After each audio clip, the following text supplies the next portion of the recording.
Dominic Stone stood at the head of the council table, watching 15 regional representatives argue about timber rights and border access like children squabbling over toys.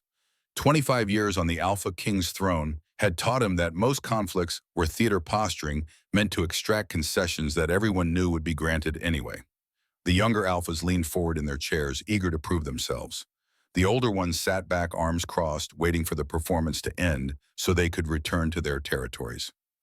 He was 53 years old, too old to pretend this mattered.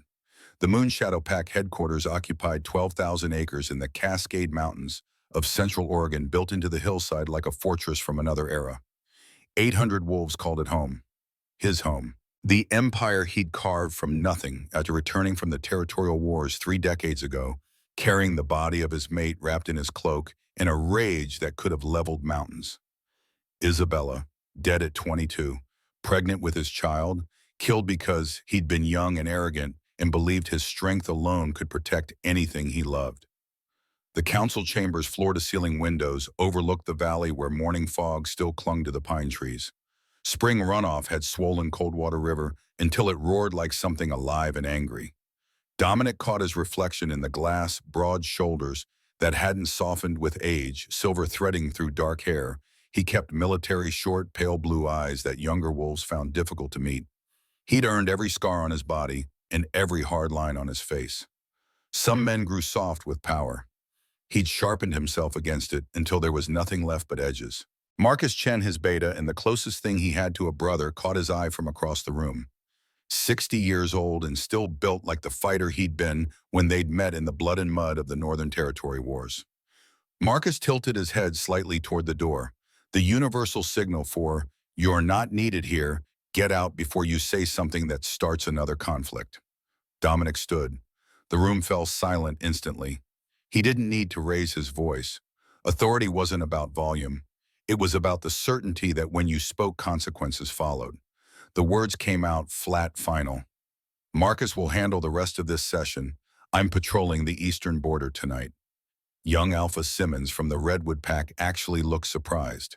Probably thought King's delegated everything stayed safe behind stone walls, while others did the actual work. Dominic had disabused dozens of that notion over the years, usually in ways that left permanent impressions. Marcus didn't bother hiding his exasperation.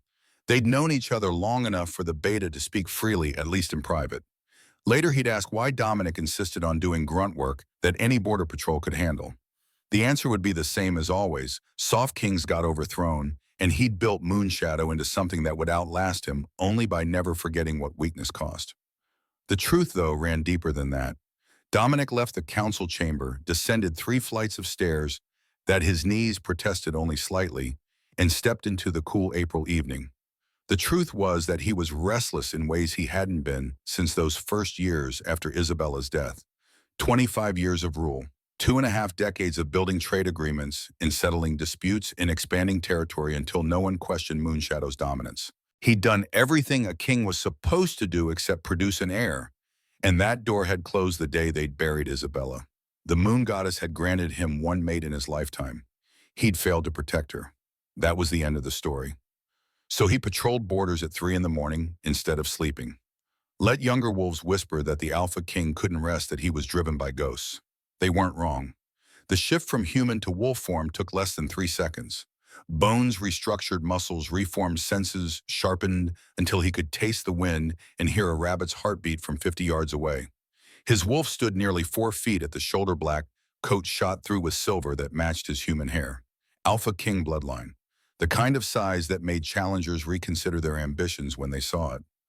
Coldwater River marked the eastern border between Moonshadow territory and Black Pine Pack lands. Dominic followed its path north, paused silent on the forest floor despite his bulk. The river's voice filled the darkness, that constant rush of water over stone that became white noise after a while. He'd walked this patrol route hundreds of times, knew every deer trail, every fallen log, every place where the current created eddies that the splash cut through the river's ambient roar like a gunshot. Dominic's head snapped east, his ears swiveled, tracking. Not a branch falling, not an animal. That had been something large hitting fast water with force. Suicide attempt, or accident, or someone fleeing something worse than drowning. He was moving before the analysis finished, shifting mid-stride back to human form, because hands work better than paws for what might come next. The riverbank appeared through the trees, and there, 20 yards downstream, a dark shape being dragged by the current, thrashing weakly, already going under. The water hit like a physical blow, cold enough to stop a human heart. Dominic's wolf nature protected him from the worst of it, but the current still fought him for every foot of progress. Strong swimmer, always had been. But the river was running high and vicious, fed by snowmelt from higher elevations, and the shape ahead kept disappearing beneath the surface. 10 yards. 5. Close enough to see it was a woman, her movements growing sluggish as hypothermia set in. Dominic caught her arm just as she went under, again hauled her up, and against his chest, kicked hard for the opposite shore because the current had already dragged them across the invisible line that separated territories. Moonshadow sighed. Good. Meant he didn't have to justify an incursion. Shallow water, his feet found purchase on smooth river stones. He lifted the woman out of the water completely, carrying her the last 10 feet to the bank, because she'd stopped fighting, and that meant consciousness was fading fast. And then the mate bond snapped into place like a physical force, like lightning striking through his chest and rewiring everything beneath his ribs. Heat and recognition and certainty, the kind that bypassed logic entirely and spoke directly to something older and deeper than thought. 30 years. He'd waited 30 goddamn years, and she'd been drowning. Dominic laid her on her side, watching her cough up what felt like half the river. Training took over, check breathing, check pulse assess for injuries. But his hands were shaking slightly, and that hadn't happened since Isabella's body had cooled in his arms, and he'd understood that all his strength meant nothing against death. The woman curled into herself, shivering violently. Her breathing came in short, panicked gasps that suggested shock as much as cold. Dominic stripped off his shirt, wrapped it around her shoulders. Not enough. She needed heat shelter medical attention. He reached for his belt for the radio he carried even on routine patrols. Then he saw the bruises. They covered her arms in layers, purple and yellow and green, the color progression that spoke to repeated injuries over time. Her wrists bore circular scars that he recognized immediately as silver burns. Restraints heated until they glowed, pressed against skin until they left permanent marks. Professional torture techniques, the kind that required planning and deliberation and a level of cruelty that most wolves couldn't sustain without becoming monsters. Dominic's jaw tightened until his teeth ached. He'd seen marks like these before during the territorial wars, on prisoners who'd been held by sadists who enjoyed their work.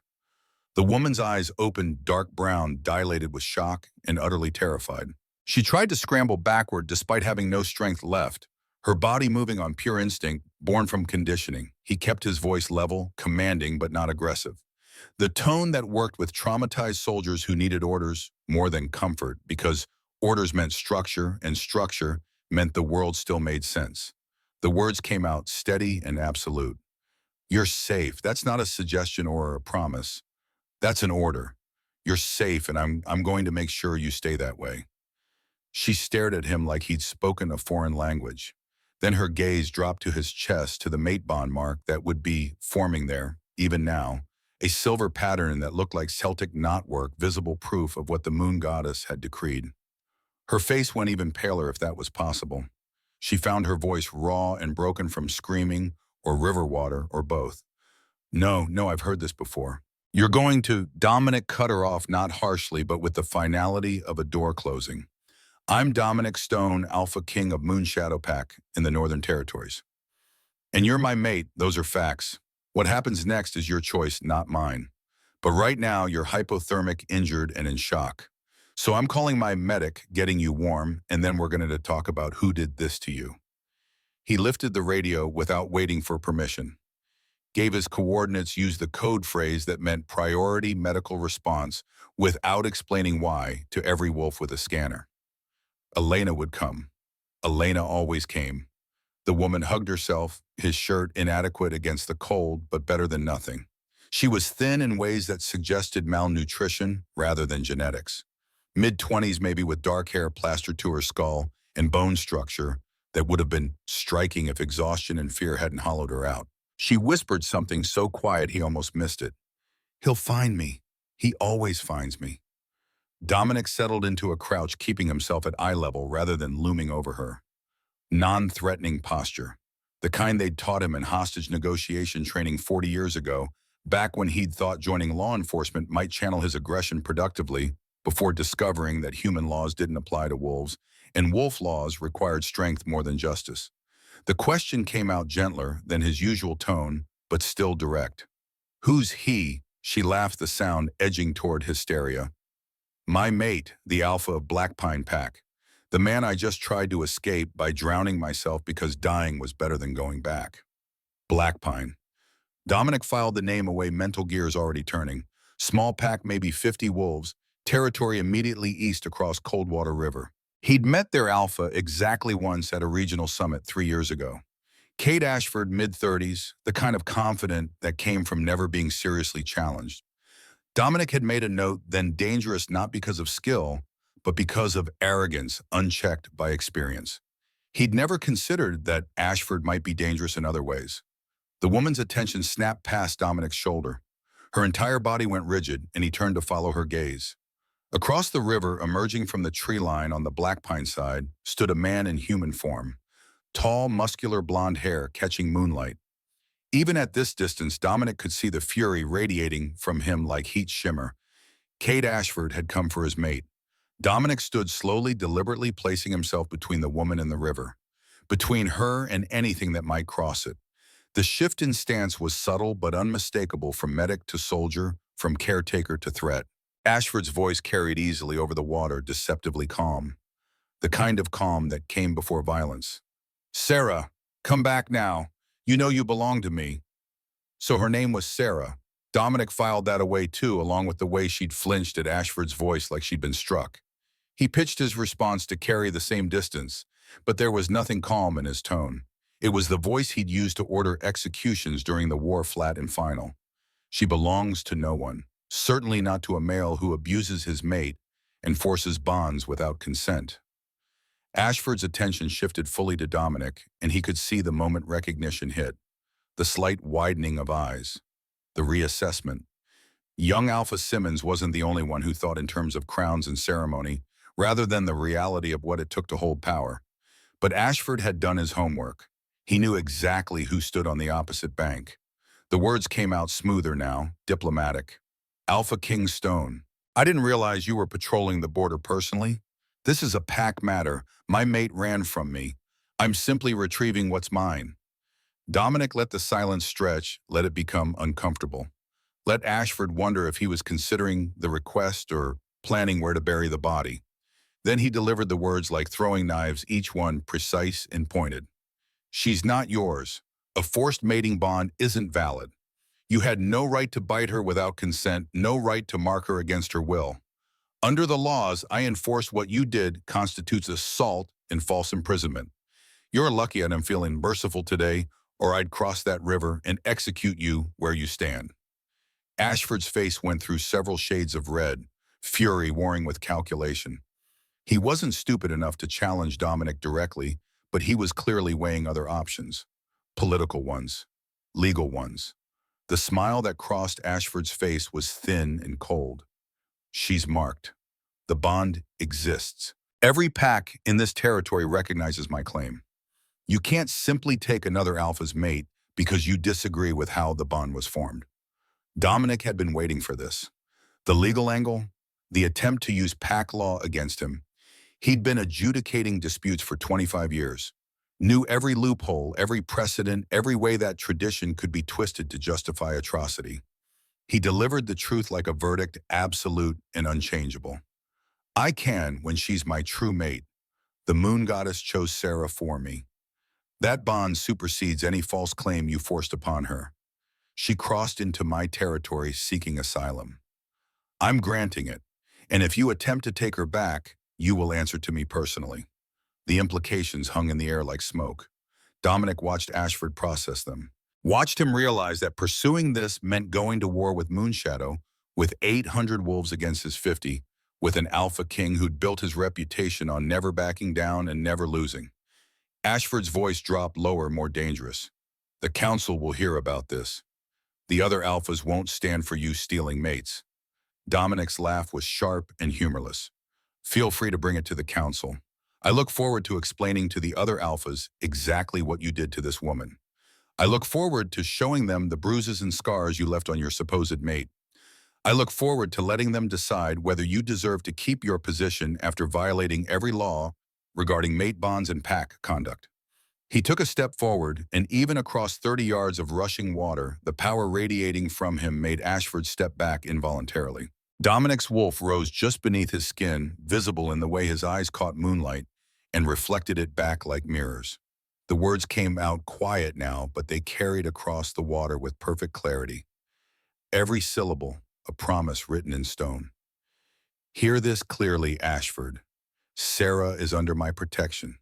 She's my true mate chosen by the moon goddess herself. If you come for her, if you threaten her, if you so much as send a message that causes her distress, I will consider it an act of war. And you don't want to go to war with me. Your pack of 50 wolves wouldn't last 3 days against my 800. Your territory would be absorbed by dawn of the 4th day, and your name would be forgotten before the week ended. Ashford stood, frozen, impotent rage visible in every line of his body. But he wasn't stupid. He knew the math, knew that Dominic had ended territorial conflicts with less provocation than this. The smart move was retreat, regroup, find another angle. His parting shot was weak, the words of a man grasping at straws. This isn't finished. She's mine. She will always be mine, and I will find a way to get her back. Dominic's smile was cold enough to frost the air between them. Try. Please try. I would welcome the excuse to end you. Ashford stared at them for a long moment, long enough for Dominic to catalog the man's weaknesses, to plan 3 different ways to cross the river and reach him before he could shift to decide which killing blow would be quickest and cleanest. Then Ashford turned and disappeared back into the forest. The moment he was out of sight, Dominic shifted his attention back to Sarah. She'd drawn her knees to her chest, arms wrapped around them, rocking slightly. Shock settling in deeper now that the immediate threat had passed. He crouched again, keeping his movements slow and predictable. Are you all right? Did seeing him cause you more distress? The question was tactical. He needed to know her, triggers, her breaking points, what would send her into panic and what she could endure. You couldn't protect someone if you didn't understand their vulnerabilities. Sarah's voice came out hollow, distant. I'm always distressed. He's never not causing me distress. Even when he's not physically present, the fear of him is. Dominic filed that away too. Post-traumatic stress, hypervigilance, the kind of conditioning that took years to develop and even longer to undo. He'd seen it in soldiers who'd been prisoners of war, in wolves who'd survived pack purges, in anyone who'd learned that survival meant constant alertness because relaxation got you killed. The sound of boots on trail announced Elena's arrival before she appeared. Dr. Elena Vasquez had been Moonshadow's head medic for 15 years, brought in from Arizona when the previous doctor had proven inadequate during a disease outbreak. She was 58, built solid, with gray-streaked black hair, pulled into a practical bun, and the kind of competence that made people relax around her automatically. She took in the scene with a single glance, wet AlphaKing, hypothermic female tension, thick enough to choke on, dropped her medical kit, and went straight to work. Elena had learned early in her tenure that Dominic didn't need explanations or questions unless he asked for them. Results mattered. Everything else was noise. Elena worked quickly, efficiently, checked Sarah's vitals, wrapped her in thermal blankets. From the kit administered something that would counter hypothermia without knocking her out. Her hands were gentle but professional, and she narrated what she was doing in a calm, steady voice that was probably more therapeutic than the actual medical care. Then Elena pulled back Sarah's collar to check her neck for injuries, and her face went absolutely still. Dominic saw it at the same time. The mating bite mark on Sarah's left shoulder jagged and poorly healed, the kind that came from a forced bite rather than a consensual one. Surrounding it were more bruises and what looked like cigarette burns, or something equally precise and painful. Elena met his eyes over Sarah's head.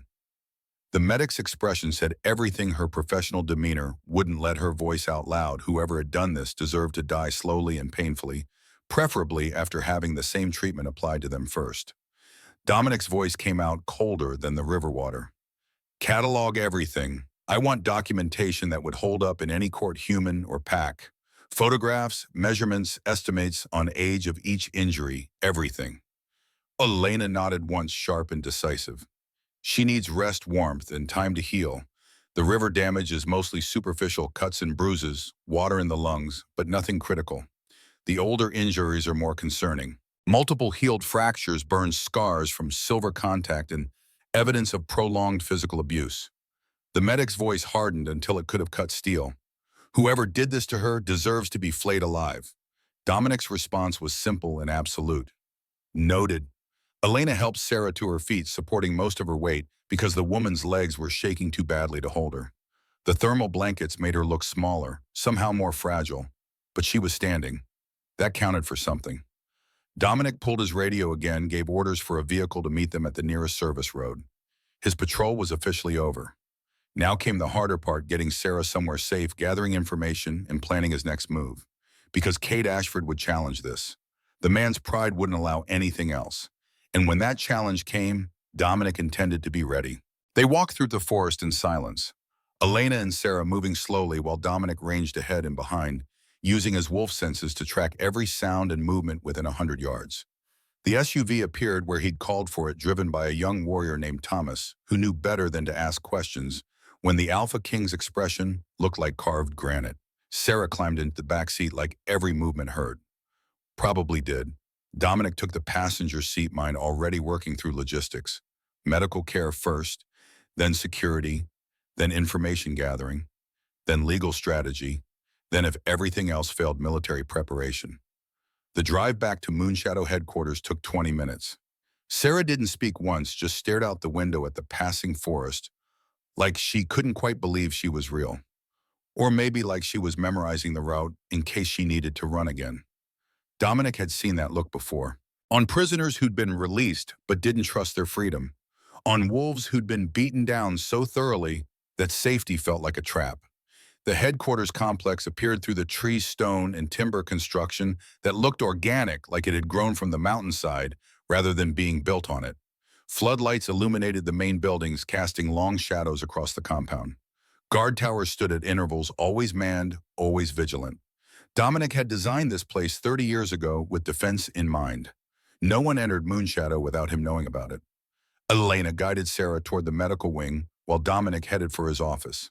He needed to brief Marcus, needed to set security protocols, needed to start making calls that would determine whether this situation resolved peacefully or violently. He suspected violence. Men like Ashford didn't respond well to losing, and they responded even worse to being publicly humiliated. The mate bond claim was tactical, powerful leverage in pack politics. But the threat about war hadn't been empty posturing. Dominic had started conflicts for less provocation and would do so again if necessary. Sarah was his mate. The moon goddess had granted him a second chance after 30 years. He would burn every pack in the Northern Territories before he let anyone take that from him. Marcus was waiting in the office when Dominic arrived, which meant the Beta had monitoring the radio traffic and put pieces together. Marcus had that rare quality in subordinates, the ability to anticipate needs before they were voiced. The Beta looked up from the map he'd been studying, took one glance at Dominic's face and poured 2 glasses of whiskey without asking, slid one across the desk. Marcus's voice was carefully neutral.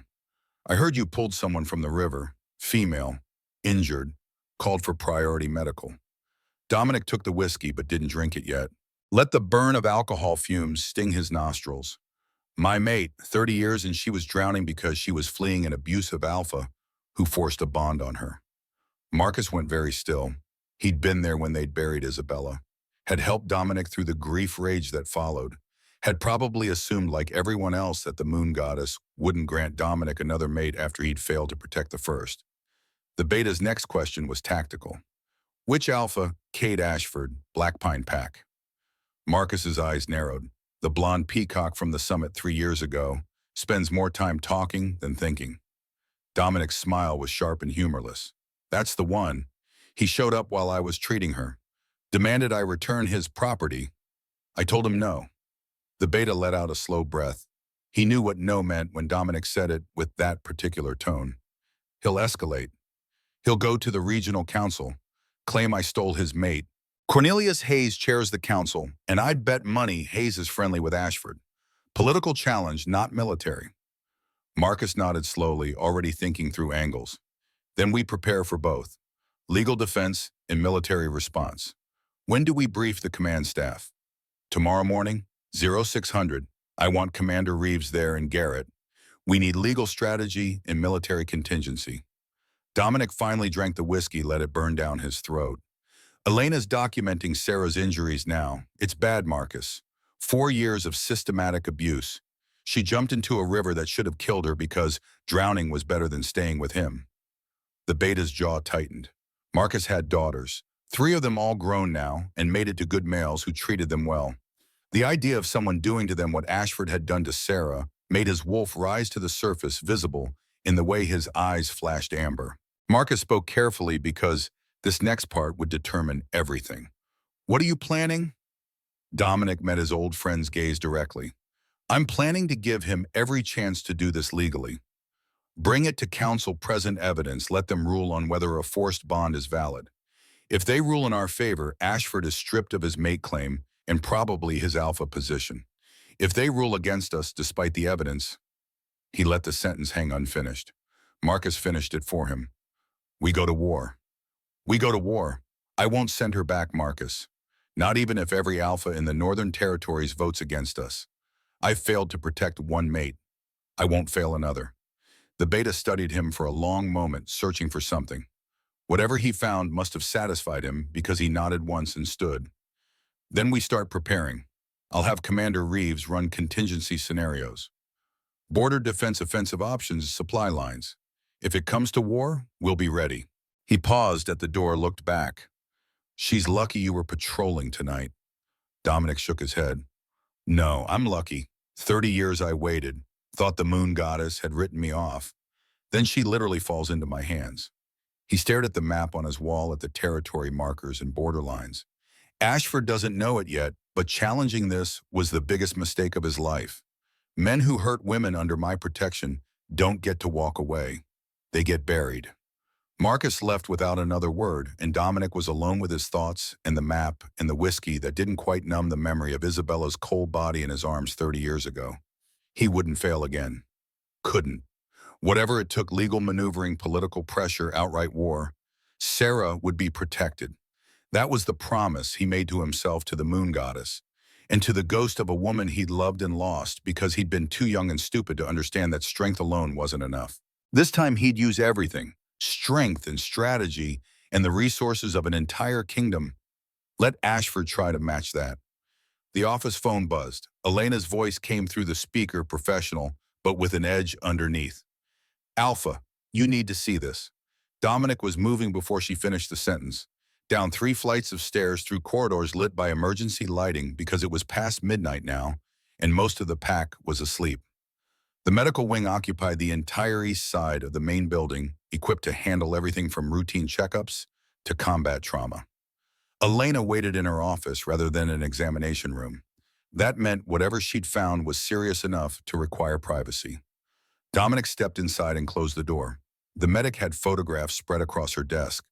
Close-ups of injuries, wide shots for context measurements annotated in her precise handwriting. She'd done exactly what he'd asked for, documented everything that would hold up in court. Elena's voice was clinical, but her hands were clenched into fists. 4 years of systematic abuse. Silver burns on wrists, ankles, and shoulders consistent with restraints.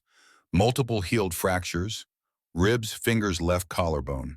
Extensive bruising in various stages of healing, suggesting regular beatings. Malnutrition. Signs of prolonged psychological torture. She paused, and Dominic knew the worst was coming before she said it. Elena met his eyes. She was pregnant, maybe 6 to 8 months ago. The pelvic scarring suggests violent miscarriage, likely caused by blunt force trauma. The office went very quiet. Even the ambient sounds of the building seemed to fade, until there was nothing but the thump of Dominic's heartbeat in his ears and the cold fury building in his chest like pressure before an explosion. Isabella had been pregnant when she died, 3 months along. They'd found out the week before the border raid that killed her.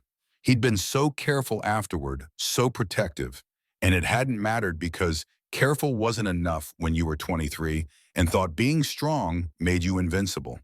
Elena continued, relentless with information because that was her job. She hasn't mentioned it.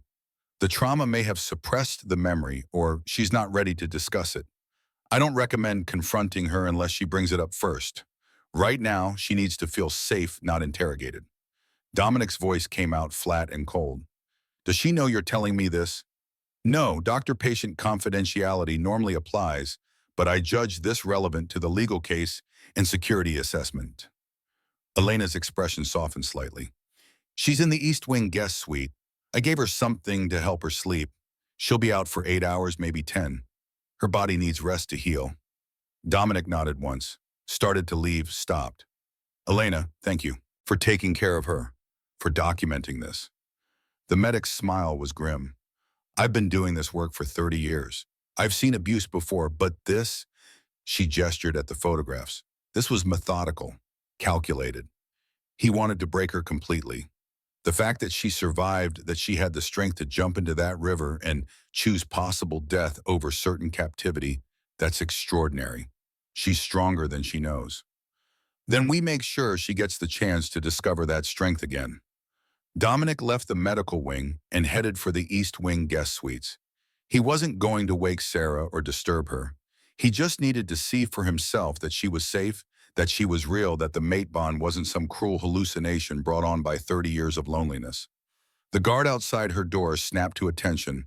Dominic waved him back to parade rest and opened the door quietly. The suite was dark except for moonlight through the windows. Sarah lay in the center of the bed, curled on her side, buried under blankets that Elena had probably piled on to combat lingering hypothermia. She looked impossibly small in the king-size bed, and even in sleep, her face held tension. Her hands were fisted in the blankets, like she was holding on to something that might disappear. The mate bond pulled at Dominic's chest, urging him closer, to protect, to comfort, and to claim what was his by divine right. He ignored it. The bond didn't account for trauma or fear or the fact that Sarah had spent 4 years with a male who'd taken everything without asking. Dominic would be different, would prove through actions, not words, that not all alphas were predators. That some men still believed in honor and consent and earning trust rather than demanding it. He closed the door as quietly as he'd opened it and returned to his own quarters. Sleep wouldn't come, it rarely did anymore, so he spent the remaining hours before dawn reading through pack law regarding forced mate bonds. Garrett would know this material better, but Dominic wanted to understand every angle before the morning briefing. The law was clear, forced bonds were illegal, but the precedent was murky. Too many alphas had gotten away with it over the centuries, protected by the culture of non-interference in pack business. Sarah was right to be terrified. History suggested the council would side with Ashford simply because that's what they'd always done. But Dominic wasn't asking for precedent. He was demanding change. And Alpha Kings who commanded 800 wolves had the authority to demand quite a lot. Dawn broke gray and cold. Dominic showered, shaved, dressed in the practical clothing he preferred. Jeans boots, a black Henley that didn't restrict movement. No ceremony, no crown. Those were for politicians who needed props to command respect. The command staff assembled in the war room at exactly 0600. Marcus arrived first, followed by Commander Sarah Reeves and Chief Counselor Garrett Foster. 3 people Dominic trusted absolutely, which was a short list after 25 years of leadership had taught him that trust was earned slowly and lost instantly. Commander Reeves was 45, built like she could bench press a truck with military precision that came from 10 years in the Marines before she'd been turned. She'd risen through Moonshadow's ranks by being better than everyone else and working twice as hard to prove it. Dominic valued her for her tactical mind and complete inability to sugarcoat bad news. Garrett Foster was 65 and looked older, white-haired, weathered, with the kind of face that suggested he'd seen everything and hadn't been impressed. He'd fought in Vietnam as a human, been turned afterward by a wolf who'd recognized his potential, and spent 40 years studying pack law with the same intensity he'd once brought to combat.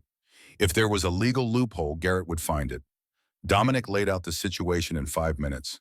No embellishment, just facts. Sarah's escape, the forced bond, Ashford's challenge, the mate bond with Dominic himself, Elena's medical findings, including the pregnancy loss. The room went silent when he finished. Commander Reeves spoke first. Ashford will challenge at council. If that fails, he might try military response. Black Pine's small, but they could have allies we don't know about. Garrett was already flipping through his leather-bound book of legal precedents. Forced bonds are technically illegal, but the burden of proof is high. We need her testimony, medical records, and preferably witnesses from Blackpine who can corroborate the abuse. Marcus added his piece. I've already started intelligence gathering. We need to know everything about Blackpine pack size, fighting capability, Alliance's financial situation. If it comes to war, I want to know exactly what we're facing. Dominic let them work through scenarios, only interjecting when they went down paths that contradicted his core goals. Finally, he held up a hand and they fell silent immediately. His voice carried the weight of absolute authority. 3 objectives. First, keep Sarah safe. I don't care if we have to turn Moonshadow into a fortress. No one gets to her without going through us. Second, build an ironclad legal case. Garrett, I want documentation that would convince even the most traditional alpha that forced bonds can't be tolerated. Third, prepare for war. I mean, full preparation, defensive positions, offensive strategies, supply lines, everything. If the council rules against us, I will not send her back. That means war with Blackpine at minimum, possibly with any pack that tries to enforce the council's decision. Commander Reeves smiled sharp and fierce. Finally, a war worth fighting. Garrett looked less pleased. Alpha starting a war over a mate bond could destabilize the entire Northern Territory power structure. Other packs will take sides, old alliances will be tested, blood feuds will resurface. This could trigger conflicts that last years. Dominic's response was simple and absolute. Then let it burn. I've spent 25 years maintaining peace through diplomacy and deterrence. But peace that protects abusers isn't worth keeping. If the system is so broken that it allows males like Ashford to torture their mates with impunity, then maybe it's time the system changed. And sometimes change requires fire. The words hung in the air like a declaration of war, which in a way they were. Not just against Ashford, but against every alpha who'd ever used tradition as an excuse for cruelty. Against the council members who'd looked the other way. Against the culture of silence that let women suffer because pack business stayed private. Dominic was done with silence, done with looking away, done with letting evil prosper because confronting it was inconvenient. Marcus met his eyes across the table and Dominic saw understanding there. The beta had known him long enough to recognize when orders became unbreakable vows. Then we start immediately. I'll pull our best scouts, have them map Blackpine's territory. Commander Reeves can begin defensive preparations. Garrett works on legal strategy, and you focus on your mate. The last part was said carefully because Marcus understood that Dominic's instinct would be to handle everything personally. But a king who tried to do everything ended up doing nothing well. Delegation was strength, not weakness. Dominic nodded. Agreed. Sarah needs to feel safe before she can help us build the case against Ashford. That means time, space, and no pressure. I'll work on that while you 3 handle preparation. They dispersed with the efficiency of people who'd worked together for years. Dominic remained in the war room, staring at the map of the Northern Territories spread across the wall. Blackpine's territory was marked in red, a relatively small section bordering Moonshadow's eastern edge. 50 wolves, maybe 60 if Ashford had recruited since the last census. Against Moonshadow's 800. The math was simple, the politics less so. But Dominic hadn't built his reputation by choosing easy paths. He'd built it by doing what was right regardless of cost. That was the promise he'd made to himself 30 years ago, standing over Isabella's grave with mud on his hands and rage in his heart. He would never again let fear of consequences stop him from protecting those who needed protection. Sarah needed protection. Therefore, the consequences didn't matter. Dominic left the war room and headed for the kitchens. Sarah would wake eventually, and when she did, she'd need food. Something simple, non-threatening. He personally prepared a tray toast soup tea. Nothing fancy. Comfort food. The act of making breakfast felt oddly domestic. Dominic, Stone Alpha, king of the Northern Territories, arranging toast on a plate because his mate needed to eat. Isabella had teased him about his complete inability to cook anything more complex than scrambled eggs. 30 years of living alone hadn't improved his skills much, but he could manage toast and soup. That would have to be enough. He carried the tray to the east wing, nodded to the guard, and knocked softly on Sarah's door. No answer. Still asleep then.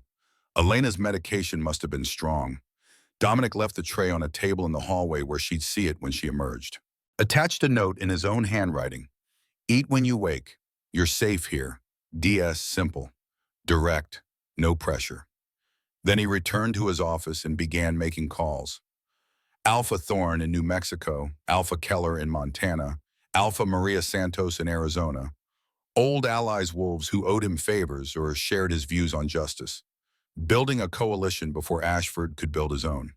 The first call went through to Thorne, who answered with his usual gruff humor. Dominic, it's 6 in the morning. Someone better be dead or dying. Dominic's response was flat.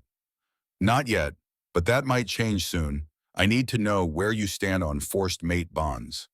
The humor drained from Thorne's voice immediately. Against them, obviously. Why, Mom? Because I just pulled my true mate from a river where she was trying to drown rather than return to the alpha who'd been torturing her for 4 years. That alpha is going to challenge me at council. I'm gathering votes before he does. Thorne let out a low whistle. Kate Ashford's Black Pine Pack. How did you know?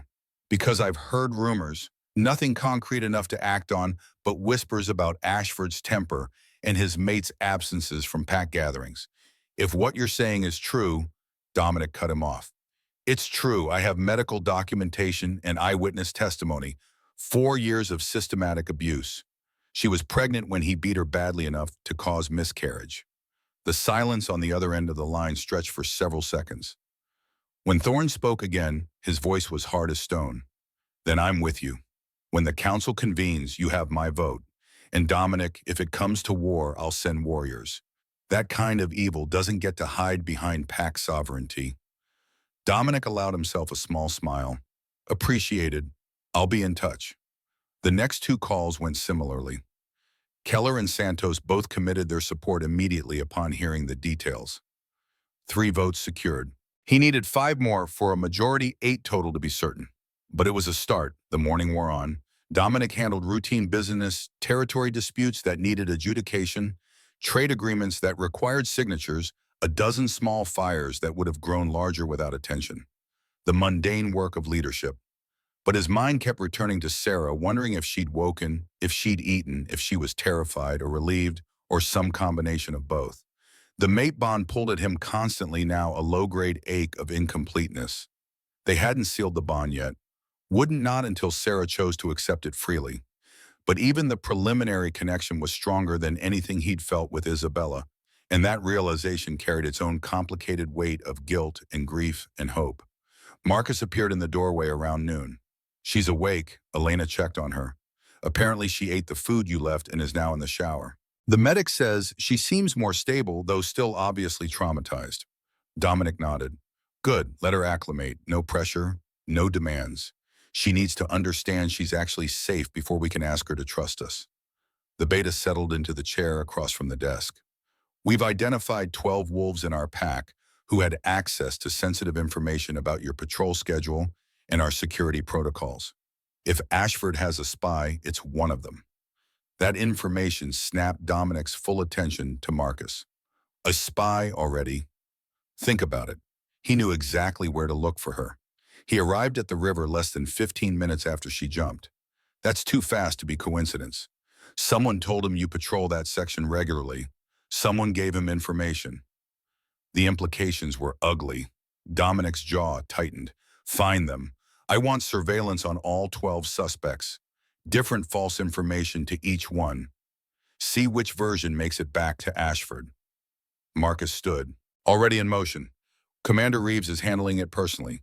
If we have a traitor, they'll be exposed within 48 hours. After the beta left, Dominic sat alone with the knowledge that somewhere in Moonshadow, someone had betrayed them, had looked at an abused woman seeking asylum and decided to help her abuser instead. That kind of treachery deserved permanent consequences. But first they had to identify the traitor. Then justice could be served. The afternoon passed in a blur of meetings and phone calls and strategy sessions. By the time evening arrived, Dominic had secured 5 council votes and had feelers out for 3 more. The legal groundwork was solid, military preparation was ahead of schedule. Only the spy remained unidentified, and Sarah remained hidden in her suite, not venturing out. Understandable given what she'd survived, but concerning because isolation wouldn't help her heal. Dominic made a decision. Rose from his desk, left the administrative wing, and walked to the east wing. knocked on Sarah's door. Her voice came through to small and uncertain. "Who is it?" "Dominic Stone. I'm not here to pressure you or demand anything. I just wanted to check that you have everything you need." A long pause. Then the door opened a crack and Sarah peered out. She'd showered and changed into clean clothes, simple jeans and a sweater that someone must have provided because she certainly hadn't brought luggage. Her dark hair was still damp. The bruises on her face looked even more stark against clean skin. But her eyes met his, and that was progress. Direct eye contact meant she wasn't completely broken. Her voice was steadier than it had been by the river. "Why are you doing this? You don't know me. You don't owe me anything." Dominic considered his answer carefully. Sarah had spent 4 years with a male who demanded gratitude, who'd expected worship for basic decency. She didn't need platitudes or romantic declarations. She needed honesty. "Because 30 years ago I failed to protect my mate. She was killed because I was young and arrogant and thought strength alone was enough. I've spent every day since asking myself what kind of man lets evil win, because fighting it is inconvenient. I'm not that man anymore. You needed help. I could provide it. Therefore I did. It's that simple." Sarah studied his face like she was searching for lies. Finding none, her expression shifted slightly. Not trust, not yet, but maybe the beginning of belief that his words matched his actions. She opened the door wider. "The food was good. Thank you. I'll have more sent up at dinner. If you need anything else, closed books, different sleeping arrangements, tell the guards. They'll get it for you." Sarah hesitated, then asked the question that was clearly weighing on her. "What happens now with Cade?" Dominic's expression went cold. "He'll challenge me at the regional council, try to claim you're his rightful mate, and I overstepped by granting asylum. We'll present evidence of his abuse, prove the bond was forced, and request the council invalidate his claim. If they rule in our favor, you're free. If they rule against us, I go to war rather than send you back." Her eyes widened. "You'd start a war over me." "Over justice. You're my mate, Sarah. The moon goddess chose you for me. But even if she hadn't, even if we were complete strangers, I would still fight to protect you from Ashford. Because that's what leaders are supposed to do, protect those who can't protect themselves. I've built Moonshadow into the strongest pack in the Northern Territories. Time to use that strength for something that matters." Sarah's eyes filled with tears, but she blinked them back fiercely. "He'll kill you. He kills everyone who tries to help me." Dominic's smile was sharp and cold. "He can try. I've been killing men like him since before you were born. He's outmatched militarily, outmaneuvered politically, and outclassed in every way that counts. The only question is whether he's smart enough to realize it before he does something that forces me to end him." The certainty in his voice seemed to steady her. Sarah took a shaky breath, nodded once, and stepped back. "Thank you for pulling me out of the river, for standing up to him, for everything." Dominic inclined his head. "Get some rest. Tomorrow we start building the case against him. But tonight, just breathe. You're safe here. That's a promise I intend to keep." He left before she could respond, giving her space to process. The mate bond pulled at him, urging him to stay, to comfort, to claim. He ignored it. Sarah's healing was more important than his own desires.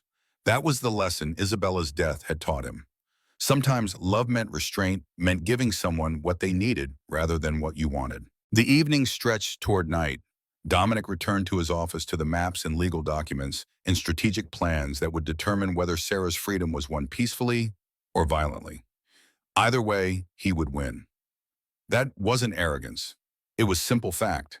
Because Alpha Kings who commanded 800 wolves and had spent 25 years building an empire didn't lose.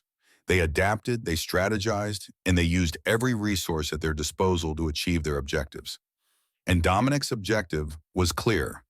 Protect Sarah, punish Ashford, and prove that the old ways, the culture of silence and non-interference that protected abusers, ended here. With him. With this fight. Let the council challenge him. Let Ashford try for war. Let every traditional alpha in the Northern Territories line up against him. Dominic had right on his side, strength behind him, and nothing left to lose except the mate he'd waited 30 years to find. That made him the most dangerous kind of opponent, the kind who would burn everything to the ground before admitting defeat. Moonshadow's lights blazed against the darkness as night settled over the Cascade Mountains. Inside the fortress, Dominic had built 800 wolves, slept or worked or were trained unaware that their Alpha King had just committed them to a fight that would reshape the Northern Territory's power structure. But they would follow when he called, because that was what Moonshadow was, not just a pack, but a statement. A declaration that strength served justice, that power protected the weak, and that some things were worth fighting for, regardless of cost. Sarah was worth fighting for, worth warring for, worth changing the world for, if that's what it took. Dominic stood at his office window, looking out over his territory, and made a silent vow to the moon goddess and to the woman sleeping in the east wing. Whatever came next, he would not fail again. Not this time. Not ever. The river had brought Sarah to him. Now he would make sure she never had to run again. Marcus returned at 0400 hours with intelligence that made Dominic's blood run cold. The beta dropped a manila folder on the desk, his expression grim in the pre-dawn darkness. The words came out, clipped, military efficient. Owen Bennett, junior guard, 24 years old, assigned to Eastern Perimeter rotation. He's been with us 18 months. Background check came back clean when we hired him, but Commander Reeves ran a deeper analysis. Found encrypted communications with an IP address that traces back to Black Pine territory. Dominic opened the folder, scanning the evidence. Transaction records showing deposits to an offshore account. Screenshots of coded messages that intelligence had cracked. Meeting logs that showed Owen had been in position to observe patrol schedules, security protocols, and the exact timing of Dominic's river route. The spy had a name and a face now. Young, unremarkable, the kind of wolf who blended into background operations and never drew attention. Perfect for espionage. Dominic's voice was cold enough to frost the windows. Where is he now? Locked in holding cell 3. No one knows except me, Commander Reeves, and the 2 warriors who made the arrest. We moved him during night shift rotation when fewer eyes were watching. The Alpha King stood his decision already made. Treason during wartime, and make no mistake, this was war, even if shots hadn't been fired yet, carried 1 sentence under pack law. But protocol demanded interrogation, first information, extraction, confirmation that Owen was the only breach in their security. Holding Cell 3 occupied the lowest level of Moonshadow headquarters, carved directly into mountain stone. Cold, sparse, designed for temporary detention rather than long-term imprisonment. Owen sat on the metal bench, wrists bound with silver-laced restraints that would prevent shifting. His head snapped up when Dominic entered, and fear flooded his features immediately. Good. Fear meant he understood exactly how much trouble he'd bought himself. Dominic didn't bother with preliminaries or threats. He simply laid the evidence folder on the narrow table between them and waited. Let the silence stretch. Let Owen's imagination fill in the blanks about what came next. The young guard's voice cracked when he finally spoke. It wasn't personal, Alpha. I didn't know what Ashford was doing to her. He just said he needed information about patrol schedules, said it was insurance against Moonshadow aggression. He paid well. Better than... Dominic cut him off with a raised hand. How long have you been reporting to Kate Ashford? 3 months, since January. He approached me at a neutral territory bar, bought me drinks, made the offer. 10,000 for basic intel, 20,000 if it proved useful. Marcus, who'd followed Dominic down, spoke from his position by the door. Did you know what he was protecting, what he did to his mate? Owen's hesitation was answer enough. The slight shift of his eyes, the way his jaw tightened. He'd known, maybe not details, but enough to understand that Ashford's interest wasn't defensive intelligence gathering. It was maintaining control over an abused woman. Dominic felt the wolf rise beneath his skin, responding to rage that threatened to override tactical thinking. He forced it down through sheer discipline. Interrogations conducted in wolf form tended to end too quickly. The question came out quiet, deadly. You sold out an abuse victim for cash. 30,000 pieces of silver. Tell me why I shouldn't execute you right now and save the cost of a trial. Owen's face drained of color. I didn't know she was being abused. I swear, Alpha King, I didn't know the specifics. Ashford just said he needed to track her movements, needed to know when to expect. Stop lying to me. You knew enough. You took his money anyway. That makes you complicit. The young guard's composure shattered. Words tumbled out in a rush of desperation. I have debts, gambling debts, from before I joined Moonshadow. The wolves I owe aren't patient, and they don't accept installment plans. Ashford's money would have cleared everything. I just needed one more payment, and I was going to stop. I swear I was going to. Dominic turned to Marcus. Get me Commander Reeves and Garrett Foster. We'll handle this formally. Trial by Alpha decree, sentence to be carried out at dawn. Owen lunged forward against his restraints. Please, please, I'll testify against Ashford. I'll tell the council everything he told me. I'll give you recordings of our conversations, evidence that proves he was tracking her. Exile me, banish me, but please don't. The Alpha King's expression didn't shift. You made your choice when you took his money. Choices have consequences. Welcome to yours. He left the cell and didn't look back. Behind him, Owen's pleas echoed off stone walls, growing fainter as distance increased. Dominic felt no satisfaction in the man's fear. Only cold certainty that justice required firm application, especially when betrayal threatened the foundation of everything he'd built. Marcus caught up to him on the stairs. You're really going to execute him? No exile, no second chance. It wasn't a question, but Dominic answered anyway. He sold out a woman fleeing torture, gave her abuser the tools to track her movements and plan his response. If Sarah had tried to run before I found her, Owen's intelligence would have helped Ashford catch her. How many more beatings would she have endured? How many more escape attempts would have failed because Owen wanted gambling money? The beta nodded slowly. The pack needs to see this. Needs to understand that treachery carries maximum penalty. Then we make it public. Dawn execution in the main square. Every wolf in Moonshadow will attend. Message sent to any other potential traitors: betray us and die. They reached ground level as false dawn began graying the eastern sky. Commander Reeves waited in the hallway, already in full uniform, despite the early hour. She'd probably been awake all night running security protocols. Her salute was crisp, professional. Alpha, Owen's communication logs are extensive. I've compiled everything into a master file. He's been passing information to Ashford for 93 days. Patrol schedules, pack census data, defensive positions, command structure. Everything Ashford would need to plan either an extraction attempt or a military assault. Dominic's jaw tightened. How compromised are we? Severely. I recommend we rotate all passwords, change the patrol, routes, implement new security protocols. Assume Ashford knows our complete defensive posture and plan accordingly. The Alpha King checked his watch. 2 hours until dawn. 2 hours to prepare for an execution that would send ripples through Moonshadow's entire social structure. He'd killed before in war and challenges in defense of his territory. But formal executions were rare, reserved for crimes so heinous that exile wasn't sufficient deterrent. Treason qualified, especially treason that enabled abuse. Garrett Foster arrived 30 minutes later, still buttoning his shirt, law books tucked under one arm. The old counselor listened to the evidence summary, reviewed Owen's confession, and nodded his approval. The verdict came swift and absolute. Under Pack Law Article 7, Section 3, treason against the Alpha King during time of conflict is punishable by death. The sentence is appropriate and legally sound. I'll file the formal documentation with the Regional Council after execution as protocol requires. Dominic addressed all three of his senior advisors. Spread the word. Dawn Assembly main square attendance mandatory. Owen Bennett will be executed for treason. After that, we implement Commander Reeves' security overhaul immediately. I want every vulnerability patched before Ashford can exploit the intelligence he's already received. They dispersed to handle their assignments.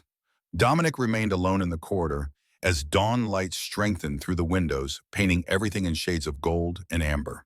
Somewhere in the East Wing, Sarah was probably still asleep, medicated rest, providing temporary escape from memories that would haunt her for years. She wouldn't attend the execution. Elena would make sure of that. No reason to traumatize her further with violence, even justified violence. Better she stayed isolated, protected, unaware that her abuser's spy was about to pay the ultimate price for his betrayal. The main square filled rapidly as word spread through Moonshadow. 800 wolves assembled in concentric circles around the raised platform that served for official pronouncements and occasionally executions. Dominic stood at the platform's edge. Marcus on his right, Commander Reeves on his left, Garrett slightly behind with the formal sentencing documents. Dawn broke fully as guards brought Owen forward. The young wolf walked under his own power, restrained but not dragged. Dominic would grant him that much dignity. A traitor's death, but still a warrior's walk to face it. The crowd fell silent as Dominic raised his hand. His voice carried across the square, without effort, alpha authority making every word ring clear. Owen Bennett stands accused of treason, of selling pack intelligence to an enemy alpha, of enabling the continued abuse of a woman seeking asylum. He has confessed to all charges. Under pack law, the sentence for treason is death. Does anyone speak in his defense? Silence answered him. No one moved. No one met Owen's desperate, searching gaze. The young guard had no family in Moonshadow, no close friends willing to risk their own standing by vouching for him. Dominic continued relentless. Then by my authority as Alpha King, I execute this sentence now. May the moon goddess have mercy on your soul because I have none. The shift happened in seconds. Dominic's wolf form exploded outward, massive and silver black, 4 feet at the shoulder, and built like violence given shape. Owen tried to run instinct, overriding acceptance. Futile gesture. Dominic caught him in 3 strides, jaws closing around the traitor's throat with crushing force. The kill was clean efficient. No suffering beyond the terror of those final seconds when Owen understood with absolute clarity that mercy wasn't coming. His body hit the platform as Dominic shifted back to human form, standing over the corpse in silence. Let them see. Let every wolf in Moonshadow witness what happened when you betrayed your Alpha King. Let them carry that image forward and remember it the next time someone offered money for information. Dominic's voice rang out again, harder now. Treason dies here. Always. Anyone who even considers selling us out, remember Owen Bennett and what that choice cost him. We protect our own. We do not tolerate betrayal. Are we clear? 800 voices responded in unison. Clear, Alpha King. He descended from the platform, leaving others to handle body removal. His hands were steady despite adrenaline still flooding his system. The wolf wanted more violence, wanted to cross Coldwater River and finish what Owen's execution had started. Dominic ignored that urge. Strategy over impulse. Always. Marcus fell into step beside him as they walked back toward headquarters. That'll spread fast. Every pack in the Northern Territories will hear about it by noon. Good. Let them hear. Let Ashford hear. He'll know now that we're aware of his intelligence network, that we've closed the breach, that his advantage is gone. Maybe it'll make him cautious. Or maybe it'll make him desperate. The beta's smile was sharp. Either way, we're ready. 3 days later, intelligence confirmed Marcus's prediction. Ashford knew about Owen's execution. The information had rattled him enough that he'd pulled back his remaining scouts from Moonshadow's borders, apparently worried that Dominic would execute any Black Pine wolf caught on his territory. Good.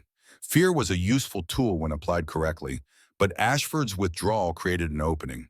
Commander Reeves brought the plan to Dominic's office on the 4th morning after Owen's death, spreading maps and satellite images across the desk. Her presentation was concise, tactical. Black Pine Pack holds 1 prisoner we need, Julia Reeves' sister Maya. Julia's been cooperating with us since we discovered the spy network turned herself in, before we found her actually. She was passing minor information to Ashford under threat of her sister's death. We owe her protection. That means extracting Maya. Dominic studied the satellite imagery. Black Pine's territory was less developed than Moonshadow's, more rural, with housing scattered through dense forest rather than concentrated in a central compound. Maya's location was marked on the map Omega Quarters near the eastern edge, minimal security. The tactical assessment was straightforward. High risk. We get caught, it's an act of war before the council can rule on the mate bond dispute. Ashford gets to claim victim status, probably sways moderate alphas to his side. Commander Reeves nodded. But if we succeed, we get Maya out safely, we eliminate Ashford's leverage over Julia, and we secure another witness for the council hearing. Maya's been in Black Pine for 6 years. She's seen things, heard things. Her testimony could be devastating. Marcus, who'd been reviewing secondary documents, added his piece. I recommend we go. Risk is high but manageable. Small team night insertion in and out before anyone notices. If we're detected, we abort and fade. No engagement unless absolutely necessary. Dominic considered the angles. The strategic value versus the political cost. The message it would send versus the risks it created. Finally, he made his decision. We go. Six-person team. I lead. Commander Reeves's eyes widened. Alpha, with respect, you don't do field operations. You're too valuable to I lead. This isn't negotiable. Maya's imprisonment is my responsibility because I granted asylum to the woman Ashford was using as leverage. I don't send wolves into danger I won't face myself. The commander knew better than to argue further. Then I'm coming, and we bring four of my best combat specialists. Strike team formation, full tactical gear, extraction protocol only. They spent the rest of that day planning, routes in and out, communication protocols, contingency plans for different failure modes. By evening, the operation was mapped to minute detail. Sarah appeared in Dominic's office doorway during the final briefing, startling everyone. She'd ventured out of the East Wing only twice in 4 days, both times to meet with Elena for medical follow-ups. Now she stood in the threshold, pale but determined. Her voice was quiet but steady. I heard you're planning to rescue someone from Blackpine, from Cade's territory. Dominic dismissed the others with a gesture, waited until the door closed before responding. Julia's sister. Ashford's been holding her hostage to force Julia's cooperation as a spy. We're correcting that situation. Sarah stepped fully into the room. Take me. No. I know the compound layout. I lived there 4 years. I can get you in through the Omega passages. The guards never watch those entrances because they're too small for alphas to use comfortably. You'll save 20 minutes and have your exposure time. Dominic studied her face, searching for signs that this was trauma-driven suicide ideation disguised as helpfulness. Found only cold determination. Sarah was terrified he could smell the fear on her, but she'd made her decision anyway. You understand what you're proposing, returning to the place where you were tortured, risking capture if anything goes wrong, facing Ashford again if we're discovered. Her hands were shaking, but her voice stayed level. I understand. I also understand that Maya is only in danger because of me, because Cade used her to control Julia, and Julia helped him because of his threats. I'm tired of being the victim everyone protects. Let me help. Let me do something that matters. The mate bond pulled hard at Dominic's chest, screaming at him to refuse to keep her safe behind Moonshadow's walls, where nothing could touch her. He shoved that instinct aside and forced himself to evaluate her offer tactically. She was right. The Omega passages would cut their infiltration time significantly, and having someone who knew Blackpine's layout intimately would reduce the chance of wrong turns or unexpected obstacles. The risk to Sarah was real but manageable if he stayed with her constantly. Dominic's answer came slowly, reluctantly. You stay with me at all times. You follow orders without question. The moment anything goes wrong, you run for the extractions point and you don't look back. Understood. Relief and fear warred across her expression. Understood. They went in at 0200 hours the following night. 6 wolves plus Sarah moving through forest that bordered Blackpine territory with practiced silence. Dominic had shifted to wolf form for better night vision and hearing, staying close enough to Sarah that he could intercept any threat before it reached her.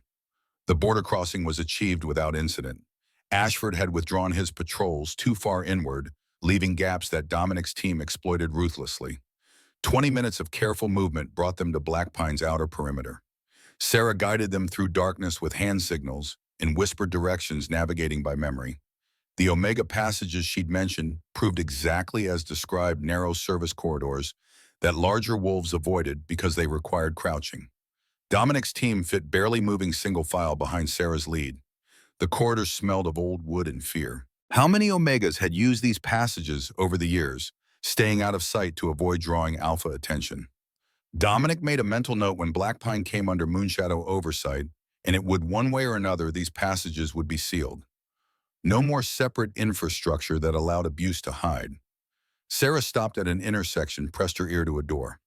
After a moment, she nodded and eased it open. Beyond lay a small, dormitory-style room, housing 6 narrow beds. 5 were occupied. The 6th held Maya Reeves awake despite the hour staring at the ceiling.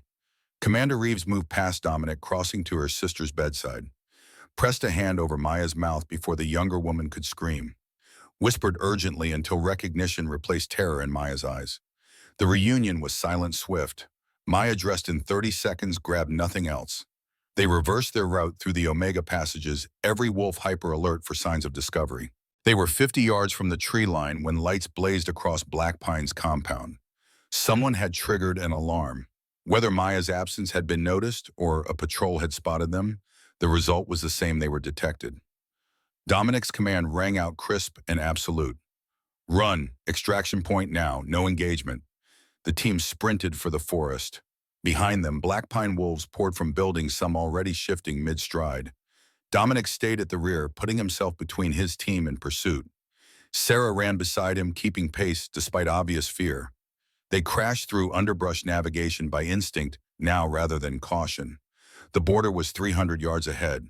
Safety on the other side where Ashford wouldn't dare follow without triggering open war. 200 yards. Pursuit closing fast. Dominic counted 8 wolves behind them, led by a large gray that had to be Ashford's beta.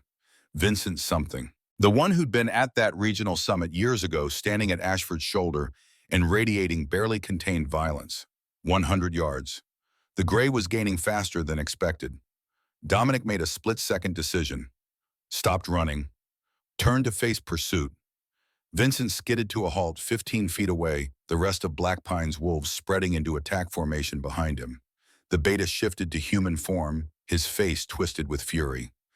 Recognition hit when Vincent focused on Sarah. You. The Alpha King is here for you. Dominic didn't waste time on conversation. His shift happened in one fluid motion, human to wolf and back to human in 3 seconds, just long enough to demonstrate the keys and power differential. Vincent was large for a beta. Dominic was massive even by Alpha King standards. The fight lasted 40 seconds.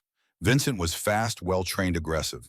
But Dominic had been killing opponents for 30 years and had learned every dirty trick that worked. He broke Vincent's right leg with the first exchange, shattered the beta's collarbone with the second, and pinned him with crushing force on the third. Human form again, one hand around Vincent's throat, applying just enough pressure to restrict breathing without causing permanent damage. The words came out cold and precise, meant for Vincent, but projected loud enough for every Black Pine wolf to hear. Tell Ashford I'm coming for him. Tell him the council will hear every detail of what he did to Sarah. Tell him his reign ends soon, legally if possible, violently if necessary. And Vincent, if you're smart, you'll find a new pack before that happens. Loyal betas shouldn't have to die for their alpha's crimes. He released Vincent, stepped back, let the broken beta scramble away. The other Black Pine wolves retreated with him, unwilling to engage without their leader. Dominic waited until they disappeared into the darkness before returning to his team. They crossed the border without further incident. Maya was safe. The mission succeeded despite complications. But Dominic knew the political cost would be steep. Ashford would spin this as unprovoked moonshadow aggression, would use it to gain sympathy from moderate alphas who believed in territorial sovereignty above all else. Let him try. Dominic had Maya's testimony now, had another witness to corroborate Sarah's story. The truth would overwhelm Ashford's spin, assuming the council was interested in truth over tradition. The walk back to Moonshadow took 2 hours. Sarah stayed close to Dominic the entire time, not speaking, but clearly processing what she'd witnessed. He'd killed Owen in front of 800 wolves, had just broken Vincent with clinical efficiency. She was learning that her mate wasn't some gentle savior, but a wolf who'd built his power on being more ruthless than his enemies. If that knowledge frightened her, she didn't show it. If anything, she seemed calmer, like violence directed at her abusers made her feel safer rather than more afraid. They reached Moonshadow as dawn broke. Elena met them at the medical wing, already prepared to examine Maya for injuries or illness. Commander Reeves stayed with her sister, murmuring reassurances while the doctor worked. Sarah turned to Dominic outside the medical wing, her dark eyes meeting his directly. Thank you for letting me help, for trusting me not to fall apart. He studied her face, saw exhaustion and residual fear, but also something that might have been pride. You navigated perfectly. Got us in and out with minimal exposure. That took courage. It took necessity. Maya was imprisoned because of me. I owed her freedom. Sarah paused, then continued more quietly. And I needed to prove to myself that I could go back there and survive. That Kay doesn't own my fear anymore. Dominic understood that impulse, the need to reclaim power by facing trauma directly. It was the same reason he'd patrolled the eastern border every week for 30 years, returning to the place where Isabella had died, proving he wouldn't let grief make him weak. Get some rest. Tomorrow we start preparing for the council hearing. Garrett will need your testimony and Maya's. The evidence has to be overwhelming enough that even traditional alphas can't ignore it. Sarah nodded and headed toward the east wing. Dominic watched her go, the mate bond pulling hard at his chest. She was growing stronger daily. Not healed, that would take years, but learning to function despite trauma. Learning she had agency again, choices, power over her own life. That was progress. That was what mattered. Marcus found Dominic in his office 2 hours later, bringing news that shifted the entire political landscape. The beta's expression was grim as he dropped a document on the desk. Official complaint filed with the regional council. Ashford's accusing you of kidnapping his mate, orchestrating a spy within his pack, and leading an unprovoked military assault on Black Pine territory. He's demanding immediate council arbitration and is pushing for emergency session within 10 days. Dominic scanned the complaint, noting the careful legal language. Ashford had good lawyers, probably hired from outside the pack. The accusations were framed to make Moonshadow look like aggressive expansionists, using Sarah as an excuse to absorb smaller packs. 10 days, that's faster than I expected. Cornelius Hayes is accommodating Ashford's timeline, which confirms what we suspected. Hayes is friendly with Ashford or has financial interest in keeping him in power. Marcus settled into the chair across from Dominic. We need to accelerate our legal preparation, and we need to identify which other council members might be compromised. Garrett Foster arrived within the hour, summoned by urgent message. The old counselor reviewed Ashford's complaint with the practiced eye of someone who'd seen every legal maneuver pack politics could produce. His assessment was brutally honest. Ashford's complaint is well crafted. He's not denying the abuse directly, that would be perjury given the medical evidence. Instead, he's reframing it as discipline within acceptable pack standards, claiming you're imposing Moonshadow values on another alpha's territory. He's betting that enough traditional alphas will prioritize sovereignty over individual rights. Dominic's jaw tightened. Then we make this about more than sovereignty. We make it about whether the council tolerates torture, whether forced mate bonds have any legal standing, whether pack law protects abusers or victims. That's a fight that could split the council down ideological lines. You'll need 8 votes for clear victory. Right now, we have 5 confirmed: Thorne, Keller, Santos, and 2 others I've been working. Hayes will vote against us. That leaves 7 alphas who could swing either way. The counselor spread documents across the desk, dossiers on each council member, their known positions, political alliances, potential leverage points. We need to convince at least 3 of these 7. I recommend we focus on Alpha Catherine Morrison from Idaho. She's traditionalist but has daughters. The pregnancy loss angle might sway her. Alpha Derek Stone, no relation to you, from Washington, is moderate and values legal precedent over tradition. And Alpha Robert Chen from Nevada, who's Marcus's cousin and might vote with us out of family loyalty. Marcus shook his head. Robert and I haven't spoken in years. Family politics. I can try reaching out, but don't count on that vote. Dominic studied the dossiers, committing names and faces to memory. Then we focus on Morrison and Stone. Garrett, I want you to make personal contact with both. Offer to share medical evidence privately before the public hearing. Let them see what Ashford did without the political theater. The counselor nodded. And if they still vote against us, then we've established that the council values tradition over justice, and I respond accordingly. The implicit threat hung in the air. If the legal system failed, Dominic would impose his own justice. That meant war. That meant reshaping the Northern Territories through force rather than law. Garrett didn't flinch from that reality. He'd fought in Vietnam, understood that sometimes violence was the only language that worked. I'll make the contacts. We have 10 days to build our case. I'll need Sarah's full testimony, Maya's corroboration, Elena's medical analysis, and any other witnesses we can produce. There's one more potential witness. Commander Reeves had entered quietly, her timing suggesting she'd been waiting outside until this moment. Thomas Reed, former Black Pine Pack member who defected 2 years ago. He's been living as a lone wolf in Northern California, but I tracked him down.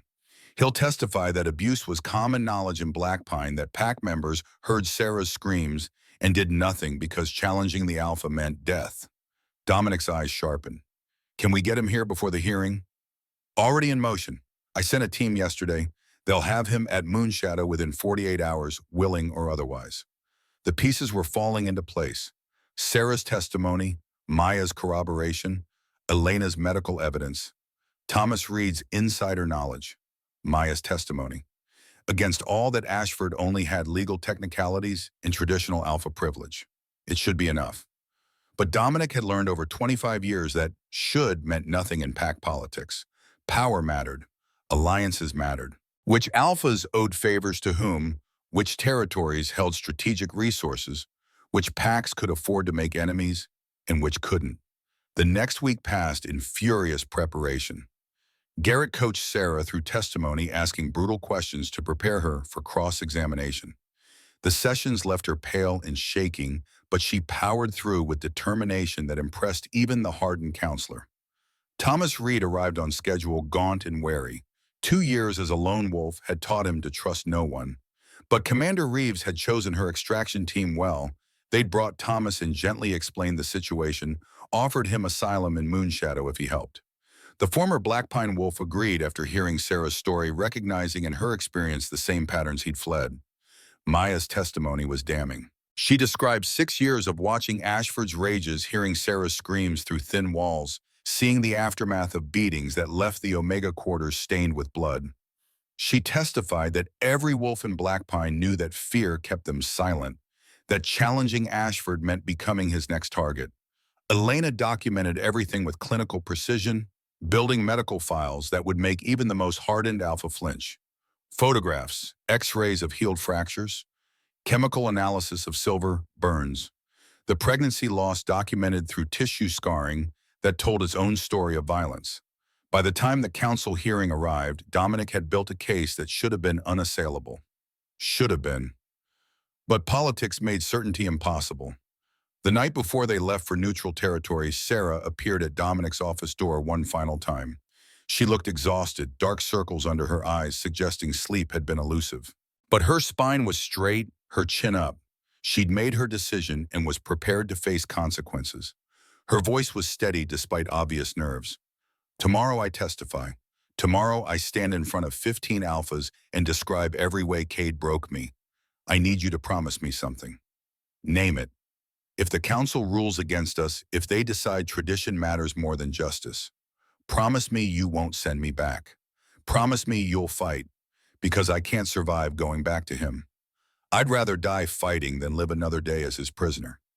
Dominic rose from his desk, crossed to where she stood, looked down into her dark eyes and let her see the absolute certainty in his expression. The words came out quiet but carried the weight of an unbreakable vow. I swear on Isabella's grave and on my honor as AlphaKing, you will never return to Ashford's control. If the council rules against us, I burn Black Pine to the ground and deal with political consequences after. You are my mate, Shra. Mine to protect, mine to defend, mine to avenge if necessary. Ashford will never touch you again. That's not a promise.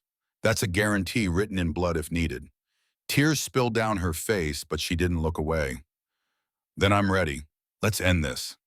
They traveled to neutral territory at dawn, convoy of 50 Moonshadow wolves providing security. The regional council convened in a massive stone hall built centuries ago, designed to accommodate gatherings of this scale. 15 alpha seats ringed the central floor, where petitioners presented their cases. Gallery seating held 200 pack members who'd come to witness history being made. Because that's what this was, regardless of outcome.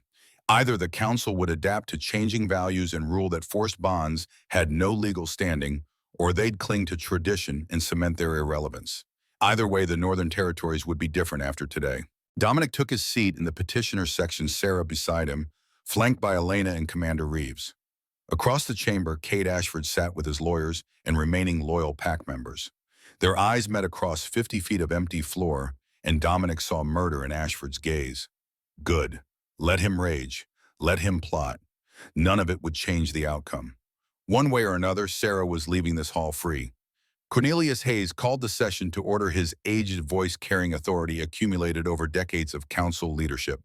We convened to settle dispute between Alpha Cade Ashford of Black Pine Pack and Alpha King Dominic Stone of Moonshadow Pack regarding the mate bond status of Sarah Martinez.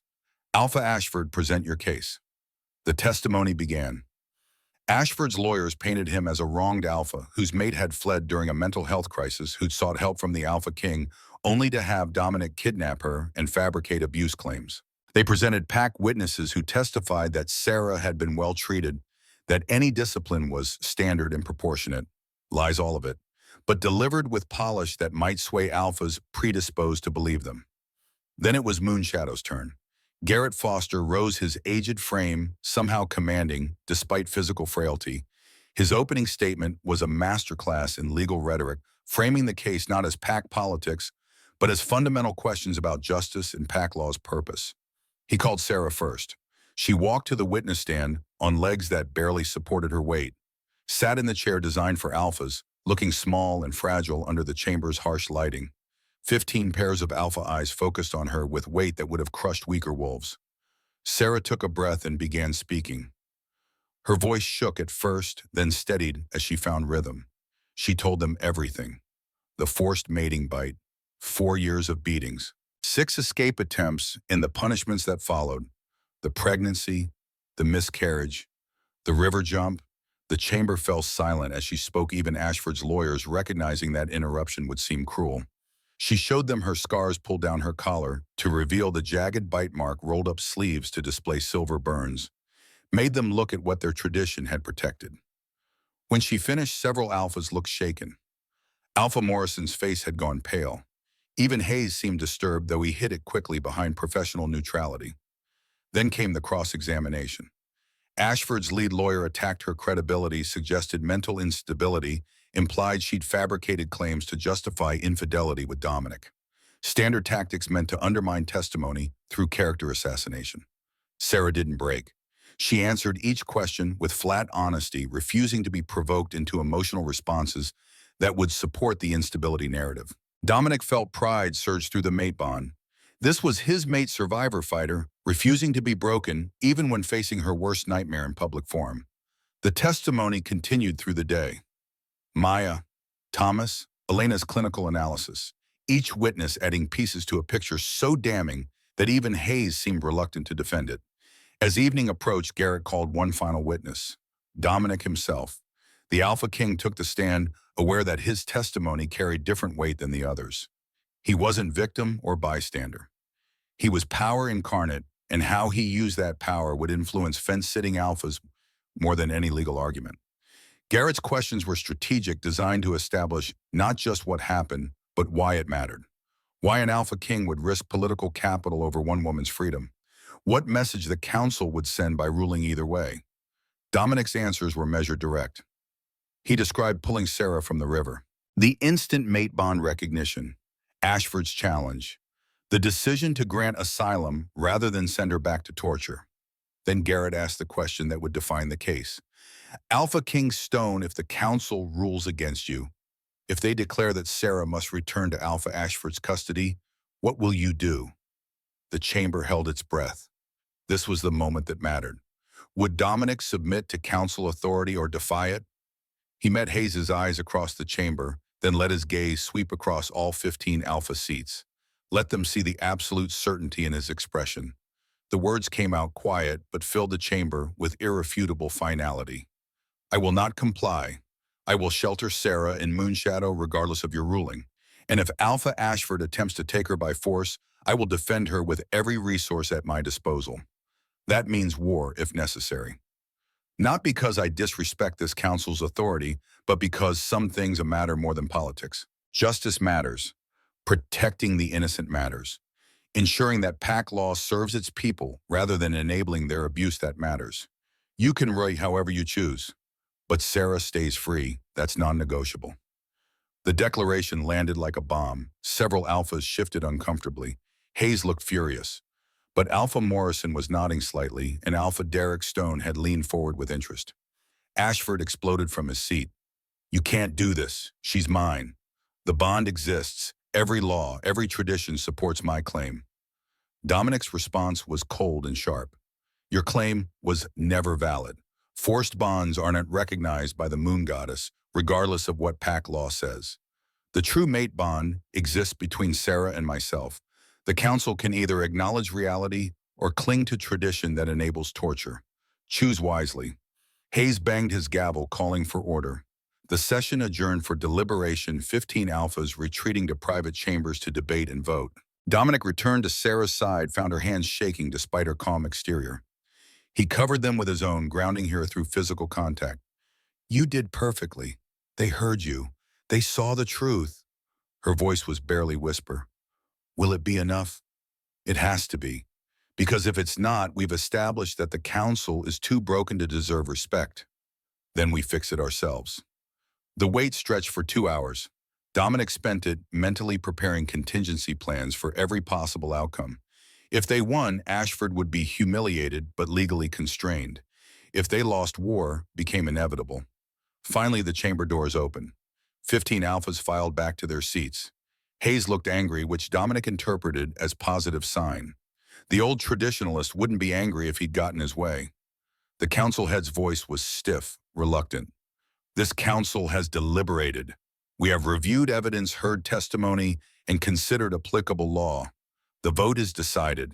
11 in favor of AlphaKing, Stone 4 opposed. Relief crashed through Dominic like physical force. 11. They'd exceeded the 8 needed for clear victory. Hayes continued, clearly reading from prepared statement that he disagreed with. The council finds that the mate bond between Kate Ashford and Sarah Martinez was established through force without consent. Said bond is hereby declared invalid under PAC law. Sarah Martinez is recognized as the true mate of AlphaKing Dominic Stone and is free to accept or reject that bond as she chooses. The council head's voice hardened further. Furthermore, Kate Ashford is charged with assault, false imprisonment, and violation of sacred mate bond laws. He is stripped of alpha status and will face criminal prosecution. Black Pine PAC is placed under temporary moonshadow oversight pending investigation of systemic abuse. Ashford roared fury and lunged toward Sarah. Didn't make it 3 steps before Dominic intercepted him, one fist connecting with Ashford's jaw hard enough to drop the former alpha like a stone. Security moved in, restraining Ashford as he thrashed and screamed, "She's mine, I made her. She's nothing without me." His unhinged rant convinced any remaining doubters. The man was clearly obsessed, dangerous, exactly what Sarah had described. Hayes himself looked disgusted as guards dragged Ashford from the chamber. Dominic turned to Sarah, saw tears streaming down her face. But these were different tears than before. These were relief and disbelief and the beginning of acceptance that she was actually legally permanently free. She collapsed against his chest, and he caught her automatically. Let her sob into his shirt while 200 PAC members watched their AlphaKing display public tenderness. He didn't care about appearances. Sarah was safe. That was all that mattered. The verdict would change Northern Territory's politics, would embolden other abuse victims to seek asylum, would force PACs to acknowledge that traditional authority didn't justify cruelty. Dominic had started a revolution without intending to, simply by refusing to accept that law served abusers. But those were concerns for later. Right now, his mate was trembling in his arms, crying with relief that her nightmare had finally ended. The council chamber erupted in controlled chaos as guards removed Ashford, his screams echoing off stone walls until distance muted them. Sarah remained pressed against Dominic's chest, her breathing gradually slowing from panic to something approaching calm. Around them, Alpha stood and conversed in low tones, the political ramifications of the verdict already being calculated and debated. Alpha Morrison approached first, her expression a mixture of respect and wariness. She'd voted for Dominic's position, which meant she'd broken with traditionalist allies to do so. That required acknowledgement. Dominic inclined his head. Alpha Morrison, your vote is appreciated. The Idaho Alpha studied Sarah with obvious concern before meeting Dominic's eyes. I have 3 daughters. If any male did to them what Ashford did to her, I'd want someone strong enough to stop him. Today you were that someone. The Northern Territories are better for it. She departed before he could respond, leaving Dominic with the understanding that political alliances had shifted permanently. Morrison had daughters to protect. That made her invested in ensuring the council's verdict held against any future challenges. Alpha Derek Stone from Washington was next, his approach more cautious. No relation despite the shared surname, but their parallel thinking on pack law had created mutual respect over the years. Stone's voice carried the weight of careful consideration. You've set precedent that will echo for generations. Forced bonds are now legally void across all Northern Territory packs. That changes everything about how we handle mate disputes in Alpha Authority. Some will resist, others will embrace it. Either way, you've rewritten our social contract. Dominic's response was measured. The contract needed rewriting. Any system that protects torturers over victims deserves to be torn down and rebuilt from foundation stones. Stone nodded slowly. Agreed, which is why I voted with you. But be prepared for resistance. Cornelius Hayes may have lost this vote, but he still commands significant influence among traditionalists. He won't forgive being overruled. The warning was noted and filed away. Hayes would be problem for later. Right now, Sarah needed to leave this chamber before delayed shock overwhelmed her completely. Dominic could feel tremors running through her frame despite her attempts at control. Marcus appeared at his elbow, ever reliable. Transport is ready. We should move before reporters start demanding statements. They made their exit through a side corridor, avoiding the main hall where packed journalists had gathered. 50 Moonshadow warriors formed protective escort as they crossed to the vehicle convoy. Dominic kept Sarah close, one arm around her shoulders, shielding her from curious stares and probing questions. The drive back to Moonshadow took 3 hours. Sarah slept for most of it, exhaustion finally claiming her now that adrenaline had faded.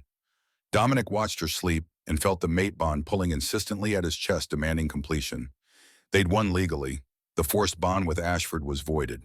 Nothing prevented full acceptance now, except Sarah's need for time to process everything that had happened.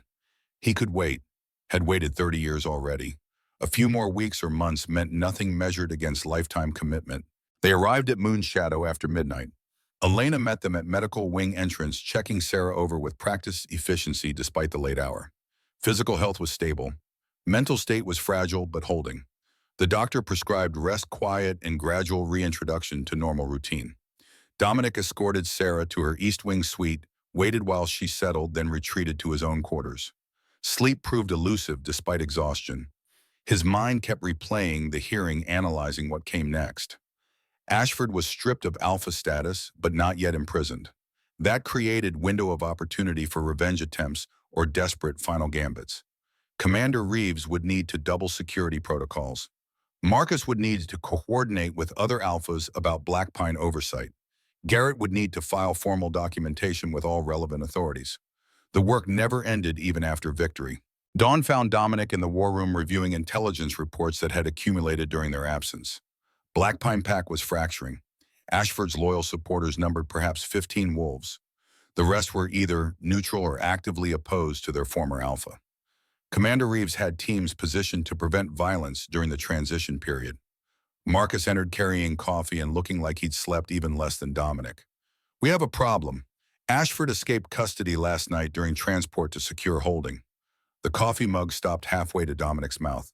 How? Guards were loyal to Hayes. Let him go, claimed equipment malfunction. By the time anyone noticed, Ashford had 6-hour head start. Marcus spread maps across the table. He could be anywhere. Canada, Mexico, deep wilderness. We're tracking, but it's cold trail. Dominic set down the coffee with deliberate care. Ashford loose meant ongoing threat. Meant Sarah couldn't fully relax even with legal victory secured. Meant this situation remained unfinished until the former alpha was recaptured or eliminated. The decision formed instantly. Issue standing orders to all Moonshadow patrols. Ashford is to be detained on site. Use of lethal force is authorized if he resists. Contact our allies, have them spread the word through their territories. Make it clear that sheltering him means making enemy of Moonshadow. Marcus nodded and moved to execute.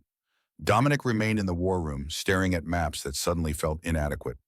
Ashford was unpredictable, now humiliated and stripped of everything that defined him. Desperate men made dangerous choices. The intercom buzzed. Garrett's voice came through, urgent. Alpha, you need to see this. Ashford sent a message. Dominic was moving before Garrett finished speaking. The counselor's office was 2 floors down. He took the stairs at speed that probably wasn't dignified for an AlphaKing, but efficiency mattered more than ceremony. Garrett had the message displayed on his computer screen, an email sent from anonymous account to Moonshadow's official address.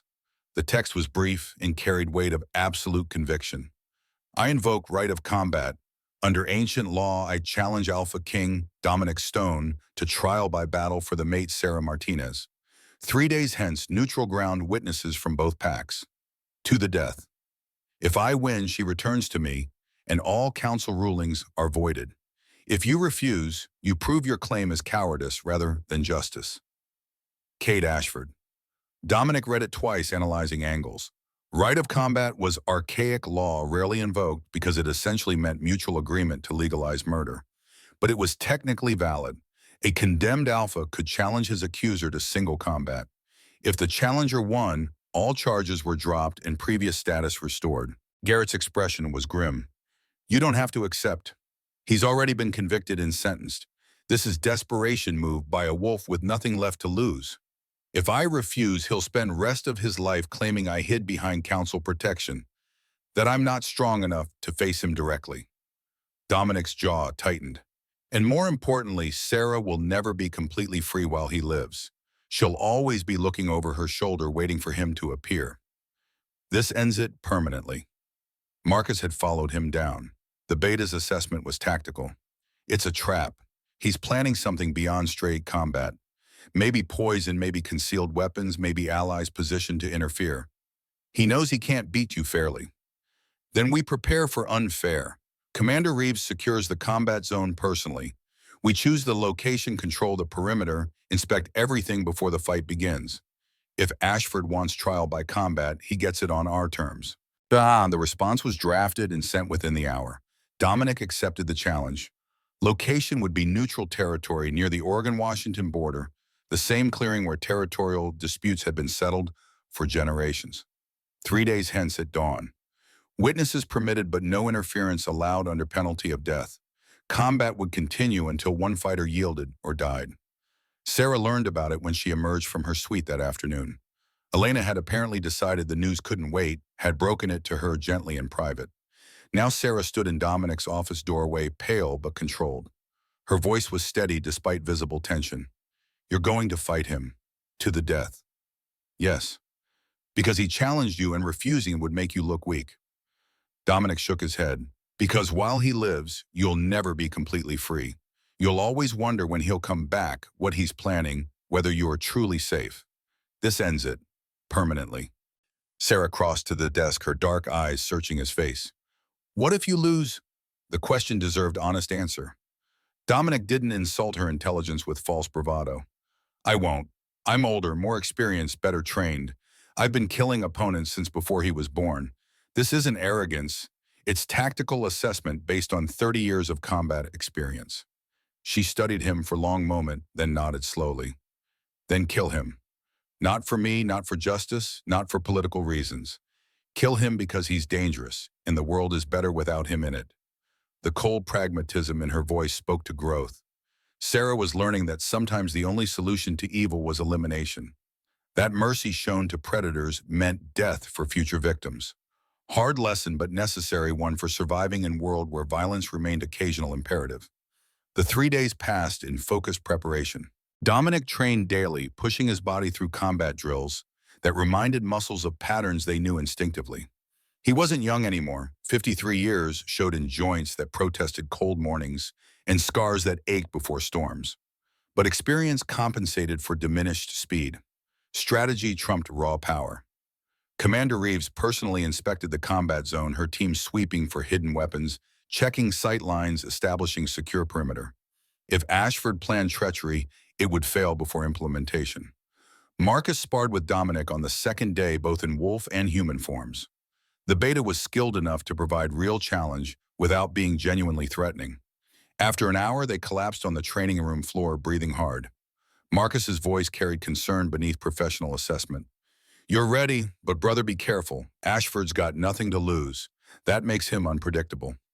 Unpredictable beats strategic thinking every time. He'll fight with rage and desperation. I'll fight with cold calculation. Rage burns hot and fast. Calculation endures. The night before the combat, Sarah visited Dominic's quarters. He opened the door to find her standing in the hallway wrapped in oversized sweater, despite the warmth looking smaller and more vulnerable than she had since the council hearing. She entered without waiting for invitation, crossed to the window overlooking Moonshadow's valley. Moonlight painted everything in silver and shadow. When she spoke, her voice was quiet but firm. "I need to tell you something before tomorrow. About the baby I lost." Dominic went still. Elena had told him, but Sarah didn't know that. This was her choosing to share, which made it entirely different than secondhand medical information. She continued without turning. "I was 8 months along, didn't tell Cade because I was terrified of how he'd react. Tried to hide it as long as possible. He figured it out anyway. Beat me so badly that I miscarried 3 days later." Her hands clenched on the window frame. "He said it was good. Said he didn't want brats tying him down.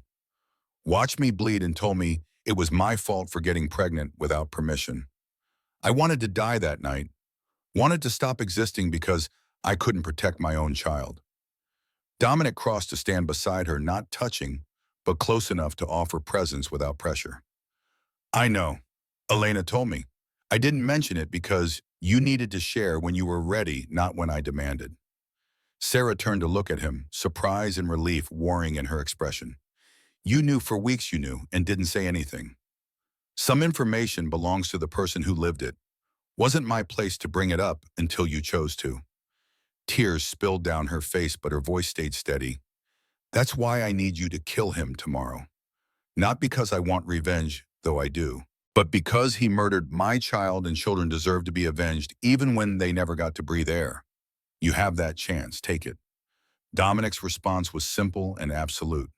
"I will. That's a promise." She left shortly after, and he spent the remaining hours of darkness in meditation rather than sleep. Mental preparation mattered more than physical rest at this point. He'd fought enough battles to understand that victory began in the mind with certainty and focus that permitted no doubt or hesitation. Dawn broke cold and clear. Dominic dressed in simple combat clothing, reinforced pants, boots with good traction, nothing that could be grabbed or used against him. No ceremony, no ritual, just efficient preparation for lethal work. The convoy departed Moonshadow at 0500 hours. 50 warriors for security, though most would remain at perimeter. Marcus, Commander Reeves, and Garrett rode with Dominic in the lead vehicle. Sarah had insisted on coming despite protests, had won the argument through sheer determination. They arrived at the combat zone in as sun-crested distant mountains. The clearing was circular, roughly 100 feet in diameter, surrounded by old-growth forest. Generations of wolves had settled disputes here, their blood long since absorbed into soil that witnessed violence as natural phenomenon rather than aberration. Ashford was already present, flanked by his remaining loyal wolves. 15 supporters was pathetic showing for former Alpha, but desperation made strange bedfellows. Several looked like mercenaries rather than pack members, wolves who'd sold their services for promise of spoils if Ashford somehow won. The former Alpha looked haggard. 3 days on the run had worn him down physically and mentally, but his eyes burned with fanatic intensity as he watched Dominic's approach. This was man who'd staked everything on single desperate gamble. Win and reclaim all that had been taken, lose and die. No middle ground remained. Cornelius Hayes stood in the center of the clearing, chosen as neutral arbiter, despite his obvious preference for Ashford. The old traditionalist looked grim as he outlined the rules in formal cadence. Combat by ancient right. Wolf or human form permitted. Shifting allowed. Weapons forbidden. Combat continues until one fighter yields verbally or through death. Interference by seconds results in immediate execution of both fighter and interfering party. Both fighters acknowledge these terms. Ashford's response was immediate, eager. "I acknowledge." Dominic's came colder, more measured. "Acknowledged." Hayes stepped back to the clearing's edge. "Then begin." Ashford shifted immediately, his wolf exploding outward in blur of blonde fur and rage. Large for a normal Alpha, easily 200 pounds, built for power rather than speed. He charged without strategy, pure aggression meant to overwhelm through force. Dominic held human form and stepped aside at the last possible moment, using Ashford's momentum against him. The blonde wolf crashed past, skidded on loose soil, wheeled for second attack. Faster recovery than expected. Ashford had trained since losing the council vote, had prepared for this fight with single-minded focus. Still not enough. Dominic shifted as Ashford charged again, his own wolf form dwarfing the blonde's size. Alpha King bloodline meant weight advantage of 50 pounds, minimum height advantage of 6 inches at the shoulder. Size wasn't everything in combat, but it helped. They collided with impact that would have shattered human bones. Teeth and claws finding purchase, and being thrown off circling and feigning, looking for openings. Ashford fought with desperate ferocity. Dominic fought with cold calculation, analyzing patterns, waiting for mistake. It came 30 seconds into the engagement. Ashford overextended, reaching for a throat strike, left his right shoulder exposed. Dominic's jaws closed on muscle and bone, crushing force that brought scream even in wolf form. Blood filled his mouth, hot and copper-tasting. First blood, but far from fatal. Ashford broke free, limping now, right foreleg compromised. But instead of retreating to assess, he pressed forward, trying to convert wounded animal desperation into advantage through sheer aggression. Classic mistake. Wounded fighters who pressed lost. Wounded fighters who adapted survived. Ashford had never learned that lesson because he'd never faced opponents skilled enough to teach it. Dominic gave ground deliberately, letting Ashford think the aggressive strategy was working, drawing him deeper into committed attack. Then he shifted strategy. Mid-exchange dropped low. Beneath snapping jaws came up inside Ashford's guard with position no defense could prevent. His teeth found Ashford's left hind leg, crushing through muscle into bone. The snap was audible across the clearing. Ashford went down hard, unable to support weight on crippled limb. Dominic released and backed away, giving his opponent chance to yield. Honor required that much, even against a wolf who deserved no honor. Ashford shifted to human form, strategic choice that eliminated advantage of four-legged mobility he no longer possessed. His right arm hung useless bone, broken above the elbow. Left leg dragged behind him, unable to bear weight. But his face held nothing except hate and determination. Dominic shifted to human form as well, standing 10 feet away, giving Ashford dignity of facing death upright rather than being torn apart while helpless. The former Alpha's voice came out ragged with pain. "I won't yield. I won't give you the satisfaction." "Then you die. Last chance to speak any final words." Ashford's laugh was bitter, edging toward madness. "Final words. She was mine first. I claimed her, marked her, made her into what she is. You think you have won, but you're just another Alpha who will break her eventually. That's what we do. That's what power means." Dominic's response came quiet and absolute. "You're wrong. Power means protecting those weaker than yourself. You never understood that, which is why you always were and always will be small. Your legacy dies here." Sarah's continues. He shifted mid-sentence wolf form, giving him the tools for clean execution. Crossed the distance in 2 bounds, jaws closing around Ashford's throat with crushing force that severed arteries and windpipes simultaneously. Quick death, cleaner than the bastard deserved, but efficient. Ashford's body hit the ground and didn't move again.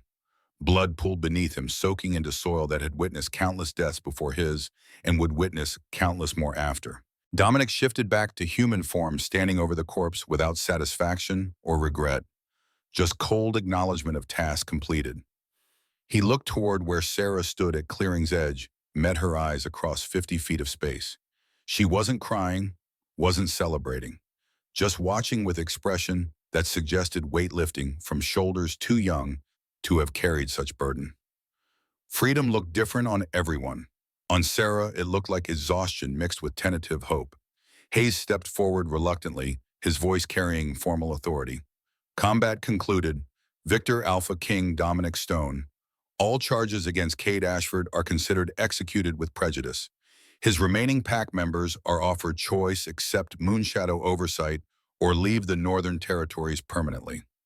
The 15 wolves who'd supported Ashford exchanged glances. 3 chose to leave immediately, disappearing into forest without backward glance. The remaining 12 knelt in submission, acknowledging Dominic's authority. Commander Reeves stepped forward to take their oaths, processing the integration with efficient professionalism. Marcus handled body removal, ensuring Ashford's corpse would receive minimal burial without ceremony or marker, forgotten as he deserved. Dominic crossed to where Sarah stood, aware that blood still stained his hands and probably his face. She didn't flinch from it, just studied him with dark eyes that had witnessed too much violence but recognized necessity when she saw it. Her voice came out steady. Is it over? Really over? It's over. He's dead. No one's coming for you. You're free to build whatever life you choose. Sarah nodded slowly, processing. Then unexpectedly, she stepped forward and wrapped her arms around him. The embrace was tentative, testing boundaries, but it was initiated by her rather than expected. Progress measured in small gestures that spoke to growing trust. Dominic held her carefully, aware that blood transferred from his skin to her clothing, but she didn't seem to care. They stood like that for a long moment, while 50 moonshadow wolves tactfully looked elsewhere, giving their alpha king and his mate privacy in the aftermath of justified killing. Finally, Sarah pulled back, studying his face. Thank you for ending it, for making me safe. You're welcome. And Sarah, you made yourself safe when you jumped into that river. I just helped with the aftermath. They returned to Moonshadow in convoy that felt celebratory despite the grim circumstances. Ashford's death meant permanent resolution closure that legal victory alone couldn't provide. Sarah could stop looking over her shoulder now, could start imagining future that extended beyond survival. The integration of Black Pine Pack under Moonshadow oversight took 2 weeks of intensive work. Commander Reeves oversaw the process, personally implementing reforms that ensured abuse culture couldn't resurface. Omega passages were sealed. Power structures were flattened. Every wolf received education on consent and autonomy, with clear protocols for reporting abuse. Dominic watched it unfold with satisfaction. This was what power should accomplish, not domination, but protection. Not control, but justice. The Northern Territories were changing slowly, pack by pack, as word spread about what had happened. Other abuse victims began seeking asylum. Other alphas began implementing reforms rather than waiting for Moonshadow to impose them. Revolution through example rather than force. Dominic had started it by refusing to look away from one woman's suffering. Now it was spreading beyond his ability to control, which meant it was real change rather than imposed edict. 3 weeks after Ashford's death, Sarah appeared at Dominic's office in early evening. He'd been reviewing trade agreements, mundane administrative work that kept territories functioning. She knocked and entered when he called permission, her expression uncertain but determined. She crossed to his desk, hands twisting together nervously. I need to ask you something about the mate bond. Dominic set aside the documents, giving her his full attention. What do you need to know? Elena explained how it works, the verbal acceptance and the physical seal, how both parties have to consent for it to complete fully. Sarah took a breath. I want to accept it, not because I'm grateful or because I owe you anything, but because you've proven through actions that you're different from Cade, that you respect my choices and protect without controlling. She paused, searching for words. I'm still broken in a lot of ways, still have nightmares, still flinch at loud noises, still struggle with trust, but I want to try on. Want to build something with you that's healthy and equal, and nothing like what I survived before. Dominic stood and rounded the desk, stopping a respectful distance away. Close enough for conversation, but far enough that she wouldn't feel pressured. Are you certain there's no rush? We can wait as long as you need. I'm certain, not because I'm healed, I might never be completely healed, but because waiting won't change anything fundamental. Either I trust you or I don't. Either I'm willing to try or I'm not. I choose trust. I choose trying. The words hit harder than they should have, carrying weight of courage that most wolves never needed to demonstrate. Sarah was choosing vulnerability after 4 years of torture taught her that vulnerability meant pain. That took strength Dominic could barely comprehend. He kept his voice gentle. Then we do this your way at your pace. Tell me what you need. Sarah's response was immediate. I need it to not be romantic or passionate or any of the ways stories describe mate bonds. I need it to be straightforward and honest, like a vow, not a seduction. Dominic nodded, understanding. Then that's what it'll be. Straightforward and honest. She stepped closer, reducing the distance between them. I accept you as my mate, Dominic Stone. I accept the bond the moon goddess created between us. I accept the commitment and the partnership and everything that comes with it. The words created immediate physical sensation, warmth flooding through Dominic's chest as the bond began completing its connection. He responded with equal formality, giving her the ceremony she needed. I accept you as my mate, Sarah Martinez. I accept the bond and the responsibility that comes with it. I swear to protect you, respect your autonomy, and earn your trust every day for however long we both live. The mate bond sealed with golden light that neither of them could see, but both could feel heat and rightness spreading through every nerve. Physical component required marking both parties bearing the other's bite on their neck. Traditional location was left side over the major artery. Sarah offered her throat with visible tension, trusting him with vulnerability that probably terrified her. Dominic made the bite quick and precise, teeth-breaking skin just deeply enough to leave permanent mark without causing excessive pain.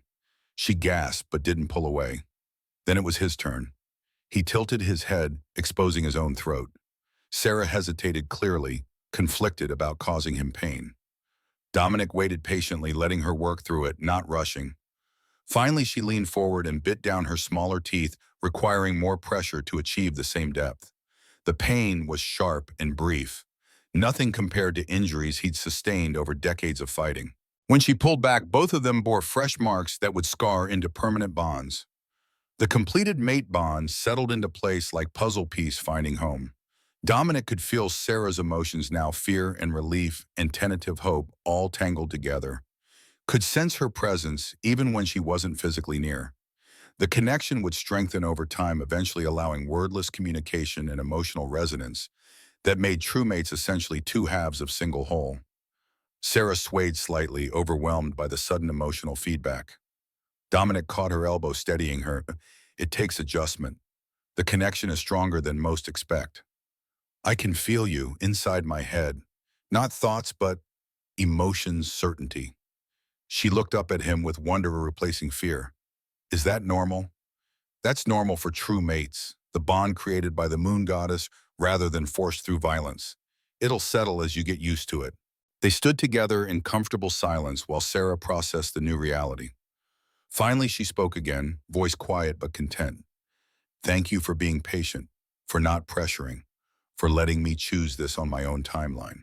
You're welcome. And Sarah, thank you for choosing to trust me despite everything you survived. I know that wasn't easy. She left shortly after retreating to her own quarters. The mate bond hummed between them even across distance, connection that would never fully break now. Dominic returned to his desk but couldn't focus on trade agreements. His mind kept circling back to the fact that after 30 years alone, he had a mate again. Different from Isabella, in every way scarred where Isabella had been whole, cautious where Isabella had been trusting. But real, his, worth waiting for. The months that followed established new rhythm. Sarah moved into quarters adjacent to Dominic's, maintaining separate space while accepting increasing proximity. She took on responsibilities within Moonshadow, working with the abuse survivor sanctuary she'd helped establish. 50 wolves had sought asylum within 3 months, fleeing situations similar to what she'd endured. Sarah counseled them, understood their trauma in ways no one else could, gave them hope that healing was possible. Dominic watched her transform from broken victim into confident survivor, then into leader who used her pain to help others. The scars on her body would never completely fade, but the scars on her soul were healing. That was progress that mattered. 1 year after pulling her from Coldwater River, Dominic stood at the same spot, deliberately returning to mark the anniversary. Dawn light painted the water gold and amber, and the current still ran fast and dangerous.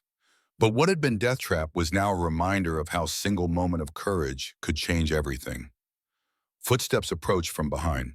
He didn't need to turn to know it was Sarah, the mate bond, announcing her presence before sound did. She joined him at the water's edge, no longer the terrified woman who'd chosen drowning over captivity.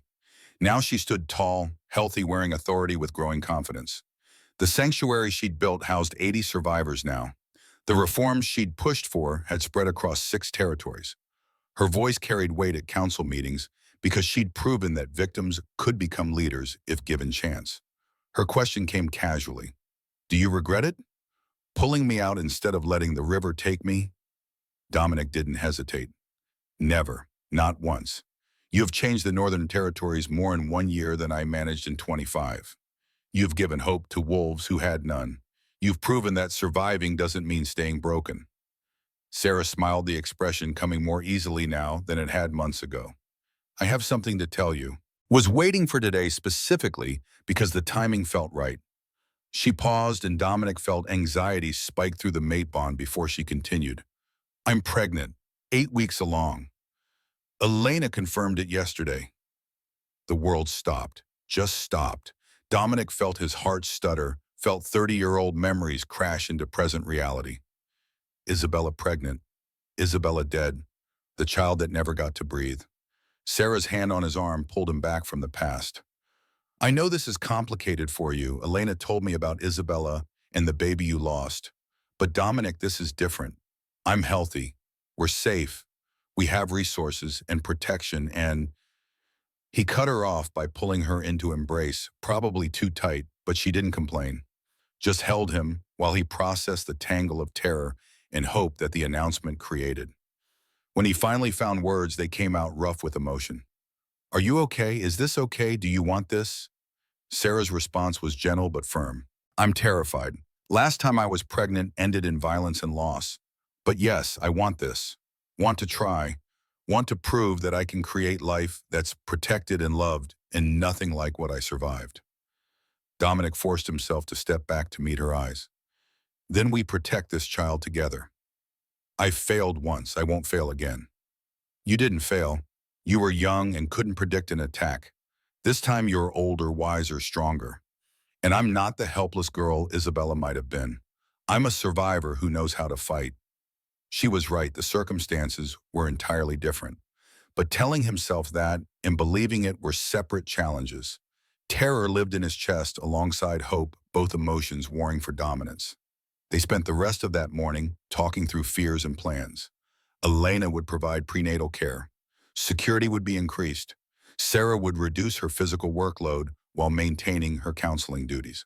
They would prepare for every contingency while accepting that some things remained beyond control. By the time they returned to Moonshadow headquarters, Dominic had achieved something approaching calm acceptance. Terror hadn't vanished, but it was manageable. Hope had room to grow alongside it. Marcus was waiting in the office with reports requiring review. The beta took one look at Dominic's face and raised an eyebrow. Something happened. Sarah's pregnant. Marcus went still for a long moment, clearly running through the same calculation Dominic had. Isabella's death, the lost child, the decades of grief. Then the beta's face split into genuine smile. Congratulations, brother. This is good news. You get a second chance. Not many wolves receive that gift.